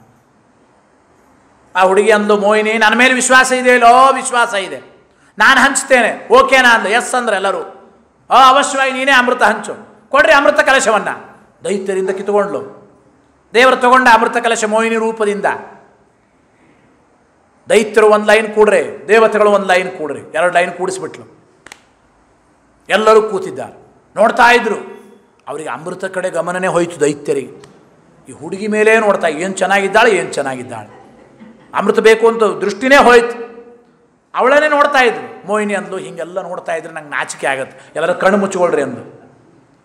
ಇಬ್ಬರು ಕಣ್ಣು ಮುಚ್ಕೊಂಡ್ಬಿಡ್ರಿ, ನಾನು ಇಷ್ಟದ ಪ್ರಕಾರ ನಾನು ಹಂಚೋನು. ಮೊದಲೇ ದೇವ್ರ ಕಂಡೀಷನ್ ಹಾಕಿಬಿಟ್ಟ, ನೀವು ಯಾರೂ ಕೇಳಬಾರ್ದು, ಆಗಲಿ ಅಂದ್ರೆ ಅವರು. ನೋಡಿ, ಈ ಸ್ತ್ರೀ ವ್ಯಾಮೋಹ ಅಂತಾರಲ್ಲ, ಆ ರೀತಿ ಸ್ತ್ರೀ ವ್ಯಾಮೋಹಕ್ಕೆ ಬಲಿಯಾಗದೇ ಇದ್ದವರೇ ಇಲ್ಲ ಅಂತಾರಲ್ಲ, ಆ ರೀತಿ ಹೆಣ್ಣು ಹೊನ್ನು ಭೂಮಿ ಇವುಗಳಿಗೆ ಈ ರೀತಿ ಮೋಹ ಹೋಗದೇ ಇದ್ದವರೇ ಇಲ್ಲ. ಎಲ್ಲ ಕಣ್ಣು ಮುಚ್ಕೊಳ್ರಿ ಅಂದು. ಸರಿ, ನೀನು ಇಷ್ಟದ ಪ್ರಕಾರ ಹಂಚು, ನೋ ಪ್ರಾಬ್ಲಮ್ ಅಂದ್ರೆ ಅವರೆಲ್ಲ ದೈತ್ಯರಲ್ಲ, ಅವರೆಲ್ಲ ಒಪ್ಪಿಕೊಂಡ್ರು. ಸರಿ ಅಂಥೇಳಿ ದೇವತೆಗಳಿಗೆ ಅಮೃತ ಹಂಚ್ತಾ ಇದ್ದಾಳೆ, ಬಡಿಸ್ತಾ ಇದ್ದಾಳೆ ಮೋಹಿನಿ. ದೈತ್ಯರ ಲೈನಿಗೆ ಬರ್ತಾನೇ ಇಲ್ಲ. ಈ ಮಠದಲ್ಲಿ ಬಡಿಸುವಾಗ ಆಚಾರ್ಯ ಇಲ್ಲಿ ಬಂದೇ ಇಲ್ಲ, ಇಲ್ಲಿ ಬಂದೇ ಇಲ್ಲ. ಕೆಲವು ಪಾಪ ಒದ್ದಾಡ್ತಿರ್ತಾರೆ, ಅಲ್ಲೇ ಬಂತು ಜಾಮೂನು, ಇಲ್ಲಿ ಹಾಕೇ ಇಲ್ಲ ಈ ಲೈನಿಗೆ ಅಂತ. ಅವ್ರು ಕೂಗ್ತಾನೆ ಇರ್ತಾರೆ ಪಾಪ, ಬಡಿಸೋರು ಬಂದಿರಲ್ಲ. ಹಾಗಾಗಿರ್ತಾರೆ, ಇಲ್ಲಿ ಈ ಹುಡುಗಿ ಈ ಕಡೆ ಅಮೃತ ಹಾಕ್ತಾನೆ ಇಲ್ಲ, ಬರೀ ಆ ಕಡೆ ದೇವತೆಗಳ ಲೈನಿಗೆ ಅಮೃತ ಹಾಕ್ತಾ ಇದ್ದಾಳೆ. ರಾಹು ಕೇತುಗಳು ನೋಡಿದ್ರೆ ಇದನ್ನು ಚಂಗಂತೂ ಈ ಕಡೆ ಜಿಗಿದು ಬಂದು ಕೂತು. ದೇವತೆಗಳ ಲೈನಿಗೆ ಬಂದರು ಇಬ್ಬರು. ದೇವರು ಅಮೃತ ಹಾಕಿದ, ಕಂಠದವರೆಗೂ ಮಾತ್ರ ಹೋಯಿತಂತು ಒಂದು ಹನಿ ಅಮೃತ. ಆ ರೀತಿ ತಕ್ಷಣ ಈ ಸೂರ್ಯ ಚಂದ್ರರು ಹೇಳಿಬಿಟ್ರು ದೇವರಿಗೆ, ರಾಹುಕೇತು ಬಂದುಬಿಟ್ಟಾರೆ ಅಂತ. ತನ್ನ ಸುದರ್ಶನ ಚಕ್ರದಿಂದ ಅವರ ರುಂಡವನ್ನು ಕತ್ತರಿಸಿದ. ರಾಹು ಕೇತು 2 ಗ್ರಹಗಳಾಯಿತು ನವಗ್ರಹಗಳಲ್ಲಿ. ಇದೇ ಸಿಟ್ಟಿನಿಂದಲೇ ರಾಹುಕೇತುಗಳು ಸೂರ್ಯಚಂದ್ರರಿಗೂ ಹಿಡಿಯೋದಕ್ಕೆ ಶುರು ಮಾಡಿದ್ರು ಅವತ್ತಿಂದ. ಅದೇ ಸೂರ್ಯಗ್ರಹಣ ಚಂದ್ರಗ್ರಹಣ, ಬೇರೆ ಏನಿಲ್ಲ. ನಾವು ದೇವತೆಗಳ ಲೈನಿಗೆ ಬಂದು ಕೂತು ಅಮೃತ ಕುಡಿಯಬೇಕು ಅಂದರೆ ಈ ಸೂರ್ಯಚಂದ್ರರು ಛಾಡ ಹೇಳಿಬಿಟ್ರು ದೇವರಿಗೆ, ನಾವು ಬಂದು ಕೂತೇವೆ ಅಂತ ಹೇಳಿ. ದೇವರು ನಮ್ಮ ರುಂಡನೇ ಕತ್ತರಿಸಿಬಿಟ್ಟ. ಅದಕ್ಕೆ ಅವುಗಳಿಗೆ ನೋಡಿ, ಮುಂಡ ಇಲ್ಲ, ರುಂಡ ಮಾತ್ರ, ದೇಹವೇ ಇಲ್ಲ, ರುಂಡ ಮಾತ್ರ. ರಾಹು ಕೇತು ಅಂತ 2 ಗ್ರಹಗಳು. ಅದಕ್ಕೆ ರಾಹುಗ್ರಸ್ತ ಕೇತುಗ್ರಸ್ತ ಅಂತ ಕರೆಯೋದು. ನಾವು ಈ ಕಡೆ ಬಂದಾಗ ಛಾಡ ಹೇಳಿದ್ದರೆ ನಿಮಗೂ ನಾವು ನಮ್ಮ ಕುತ್ತಿಗೆ ಕತ್ತರಿಸಿದ ನಿಮ್ಮ ಕುತ್ತಿಗೆ ನಾವು ಹಿಡ್ಕೊಳ್ತೇವೆ ಅಂತ. ಗ್ರಹಣ ಅಂದ್ರೇನು? ಹಿಡಿದುಕೊಳ್ಳೋದು ಅಂತ ಅರ್ಥ. ಪಾಣಿಗ್ರಹಣ ಗೋವಿಂದ ಒಂದ್ಸಲ ಹಿಡ್ಕೊಂಡ್ಬಿಟ್ರೆ ಬಿಡ್ಲಿಕ್ಕೆ ಬರಲ್ಲ ಜೀವನ ಪೂರ್ಣ, ಹಾಗಿರ್ತದಿಲ್ಲ. ಗ್ರಹಣ ಅಂದರೆ ಹಿಡ್ಕೊಳ್ಳೋದು ಅಂತ. ಸೂರ್ಯಗ್ರಹಣ ಚಂದ್ರಗ್ರಹಣ ಅಂದ್ರೇನು? ಸೂರ್ಯಚಂದ್ರರಿಗೆ ನಾವು ಹಿಡ್ಕೊಳ್ತೇವೆ. ಅದಕ್ಕೆ ಆ ಚಂದ್ರಗ್ರಹಣ ಸೂರ್ಯಗ್ರಹಣ ಸಂದರ್ಭದಲ್ಲಿ ಉಪವಾಸ ಇರಬೇಕು. ವೇದಾರಂಭ ಕಾಲಕ್ಕೆ ಆ ಗ್ರಹಣ ಎಲ್ಲ ಆದಮೇಲೆ, ಮೋಕ್ಷ ಆದಮೇಲೆ ಊಟ. ನಮ್ಮವರಿಗೆ ತೊಂದರೆ ಇದ್ದಾಗ ಚೆನ್ನಾಗಿ ಊಟ ಮಾಡಿ ಹೊಡೆಯಬಾರದು, ಹೌದೋ ಇಲ್ಲ. ಅದಕ್ಕೆ ಅದು ಒಳ್ಳೆ ಪರ್ವ ಪುಣ್ಯ ಕಾಲ ಅಂತ ಹೇಳಿದ್ದಾರೆ ಶಾಸ್ತ್ರಗಳಲ್ಲಿ. ಈ ಸಮುದ್ರ ಮಥನ ಕಾಲಕ್ಕೆ ಅದು ಗ್ರಹಣದ ಸಂದರ್ಭ ಬಂದದ್ದು ಆ ರೀತಿ. ಸರಿ ಅಂಥೇಳಿ ಆಮೇಲೆ ಇದಾಯಿತಲ್ಲ. ಅಂತೂ ದೇವತೆಗಳಿಗೆ ಮಾತ್ರ ಭಗವಂತ ಮೋಹಿನಿ ರೂಪದಿಂದ ಅಮೃತ ಹಂಚಿದ್ದಾನೆ. ದೇವತೆಗಳು ಅಮರರಾದರು. ಮತ್ತೆ ದೇವದಾನವರ ಘೋರವಾದ ಯುದ್ಧ ಆಗಿದೆ. ಆವಾಗ ದೇವತೆಗಳಿಗೆ ವಿಜಯ ಪ್ರಾಪ್ತಿ ಆಗಿದೆ. ಅಮೃತ ಕುಡಿದು ಅಮರರಾಗಿದ್ದರಲ್ಲ, ಎಲ್ಲ ದೈತ್ಯರನ್ನು ಕೂಡ ಓಡಿಸಿದ್ದಾರೆ. ಆ ದೈತ್ಯರ ನಿಗ್ರಹ ಆಗಿದೆ. ಎಲ್ಲ ದೈತ್ಯರು ಕೂಡ ಸತ್ತು ಹೋಗಿದ್ದಾರೆ. ಸತ್ತ ದೈತ್ಯರು ಮತ್ತೆ ಮರಳಿ ಬದುಕಿದರು. ಯಾವಾಗ? ಗುರುಗಳ ಅನುಗ್ರಹದಿಂದ. ಬಲಿಚಕ್ರವರ್ತಿ ದೈತ್ಯರ ಗುರುಗಳು ಶುಕ್ರಾಚಾರ್ಯರು. ಅದ್ಭುತವಾದ ತಪಸ್ಸಾಮರ್ಥ್ಯ ಇದೆ. ಸಾಮಾನ್ಯ ಅಲ್ಲ ಶುಕ್ರಾಚಾರ್ಯ ಅಂದರೆ. ತಮ್ಮ ಸಂಪೂರ್ಣ ತಪಸ್ಸಾಮರ್ಥ್ಯವನ್ನು ಧಾರೆ ಎರೆದು ಮೃತ ಸಂಜೀವಿನಿ ವಿದ್ಯಾ ಅಂತ ಸತ್ತವರನ್ನು ಮರಳಿ ಬದುಕಿಸ್ತಾರೆ. ಸತ್ತ ಎಲ್ಲ ದೈತ್ಯರು ಮತ್ತೆ ಬದುಕಿದರು. ದೇವಾಸುರ ಯುದ್ಧ ಆದಾಗ ಸತ್ತ ದೈತ್ಯರೆಲ್ಲ ಮತ್ತೆ ಮರಳಿ ಬದುಕಿದ್ದಾರೆ. ಮತ್ತೆ ಮರಳಿ ಬದುಕಿ ಸ್ವರ್ಗದ ಮೇಲೆ ಆಕ್ರಮಣ ಮಾಡುತ್ತಾರೆ. ಆ ಸಂದರ್ಭದಲ್ಲೇ ಮುಂದೆ ವಾಮನಾವತಾರವಾದದ್ದು. ಆ ವಿಚಾರವನ್ನೆಲ್ಲ ಮತ್ತೆ ನಾಳೆ ತಿಳಿಯೋಣ ಅಂತ ತಿಳಿಸ್ತಾ, ಸಮುದ್ರ ಮಥನದ ಮುಖ್ಯ ಸಂದೇಶ ಇಷ್ಟೇ ನೋಡಿ. ಆಸ್ತಿ ಗಳಿಸಿರ್ತಾರೆ ಹಿರಿಯರು ಭಾಳ ಕಷ್ಟಪಟ್ಟು. ನೂರಾರು ವರ್ಷಗಳ ಆಸ್ತಿ ಹಾಳು ಮಾಡೋದು ಒಂದು ದಿವಸ. ಅಷ್ಟು ನೂರಾರು ವರ್ಷದ ಆಸ್ತಿಯನ್ನು ಒಂದು ದಿವಸ ಏನೋ ಕುಡಿತಕ್ಕೆ ಬಲಿಯಾಗಿ, ಯಾವುದೋ ಆಸೆ ಆಮಿಷಗಳಿಗೆ ಬಲಿಯಾಗಿ ಹಾಳು ಮಾಡ್ಕೊಂಡ್ಬಿಟ್ರೆ ಅಷ್ಟು ನೂರಾರು ವರ್ಷದ ಆ ಆಸ್ತಿ ಸಂಪತ್ತನ್ನು ಮತ್ತೆ ಬಳಸಬೇಕಾದ್ರೆ ಎಷ್ಟು ಕಷ್ಟ ಇದೆ. ಹಾಗೆ ಒಂದು ವಿಷ್ಣು ನಿರ್ಮಾಲ್ಯಕ್ಕೆ ಅವಮಾನ ಮಾಡಿದ್ದರ ಪ್ರಭಾವ ಸಮುದ್ರ ಮಥನವೇ ಆಗಬೇಕಾಯಿತು. ಇಷ್ಟು ಯುದ್ಧ ಆಗಬೇಕಾಯಿತು ಅಮೃತ ಬರೋವರೆಗೂ. ಆದ್ದರಿಂದ ತಪ್ಪು ಮಾಡೋದು ಸಹಜ, ಆದರೆ ಅದರ ಅನರ್ಥವನ್ನು ಚಿಂತನೆ ಮಾಡಿ ತಪ್ಪು ಮಾಡಬೇಕು. ಗೊತ್ತಾಯಿತೋ ಇಲ್ಲೋ? ಆದ್ದರಿಂದ ಗಳಿಸೋದು ಸುಲಭ, ಗಳಿಸಿದ ಆಸ್ತಿಯ ರಕ್ಷಣೆಯೂ ಅಷ್ಟೇ ಮುಖ್ಯ. ಅದು ಬಹಳ ಕಷ್ಟವೂ ಹೌದು. ಆದ್ದರಿಂದ ಭಕ್ತಿಯಿಂದ ಆ ಭಗವಂತನ ಚಿಂತನೆ ಮಾಡ್ತಾ ಅನೇಕ ಮಾತುಗಳಿದೆ ಸಮುದ್ರ ಮಥನದ ಬಗ್ಗೆ. ಆ ಭಗವಂತನ ಭಕ್ತಿಯ ಸ್ಮರಣೆ ಮಾಡ್ತಾ ಒಂದೇ ಒಂದು ಮಾತು ದೇವರು ಇಲ್ಲೇ ಹೇಳ್ತಾರೆ ಭಾಗವತದಲ್ಲಿ, ಭಗವದ್ಭಕ್ತಿ ಇಲ್ಲ, ದೇವರನ್ನು ಆಶ್ರಯಣ ಮಾಡಿಲ್ಲ, ವಿಷ್ಣು ದ್ವೇಷ, ಅದಕ್ಕೆ ಅವರಿಗೆ ಅಮೃತ ಸಿಕ್ಕಿಲ್ಲ. ಇದು ಆಧ್ಯಾತ್ಮಿಕ ಕಾರಣ. ಸ್ವಯಂ ಮೋಸಗಾರರೇ, ಅವರ ಸ್ವಭಾವವೇ ಅಂಧಂತಮೋ ಯೋಗ್ಯರು, ಅದಕ್ಕೆ ಅವರಿಗೆ ಸಿಗಲಿಲ್ಲ. ತತ್ರಾಮೃತಂ ಸುರಗಣ ಫಲಮಂಜಸಾಪು ಯತ್ಪಾದ ಪಂಕಜ ರಜಶ್ರಯಣಾನ್ನ ದೈತ್ಯಾಹ. ದೇವರ ಪಾದಾರವಿಂದವನ್ನು ಆಶ್ರಯಣ ಮಾಡಿಲ್ಲ, ಆದ್ದರಿಂದ ದೈತ್ಯರಿಗೆ ಅಮೃತ ಸಿಕ್ಕಿಲ್ಲ, ದೇವತೆಗಳಿಗೆ ಮಾತ್ರ ಆ ಭಗವದ್ಭಕ್ತಿಯ ಪ್ರಭಾವದಿಂದ. ಆದ್ದರಿಂದ ಪ್ರಾಮಾಣಿಕತೆ ಇದ್ದದ್ದರಿಂದ ದೇವತೆಗಳಿಗೆ ಪರಮಾತ್ಮನ ಅನುಗ್ರಹವಾಗಿದೆ. ಭಗವಂತ ಅವನಿಗೆ ಯಾವ ಪಕ್ಷಪಾತಾದಿ ದೋಷಗಳಿಲ್ಲ. ಅವರವರ ಕರ್ಮ ಅವರವರ ಸ್ವಭಾವಕ್ಕೆ ತಕ್ಕಂತೆ ಭಗವಂತ ಅನುಗ್ರಹ ಮಾಡುತ್ತಾನೆ ಎಂಬ ವಿಚಾರ ಇದೆ. ನಾಳೆ ಸ್ವಲ್ಪ ತಿಳಿಸಿ ಮುಂದೆ ವಾಮನಾವತಾರವನ್ನು ನಾಳೆ ಚಿಂತನೆ. ಹರಯೇ ನಮಃ. ಶ್ರೀಕೃಷ್ಣಾರ್ಪಣಮಸ್ತು.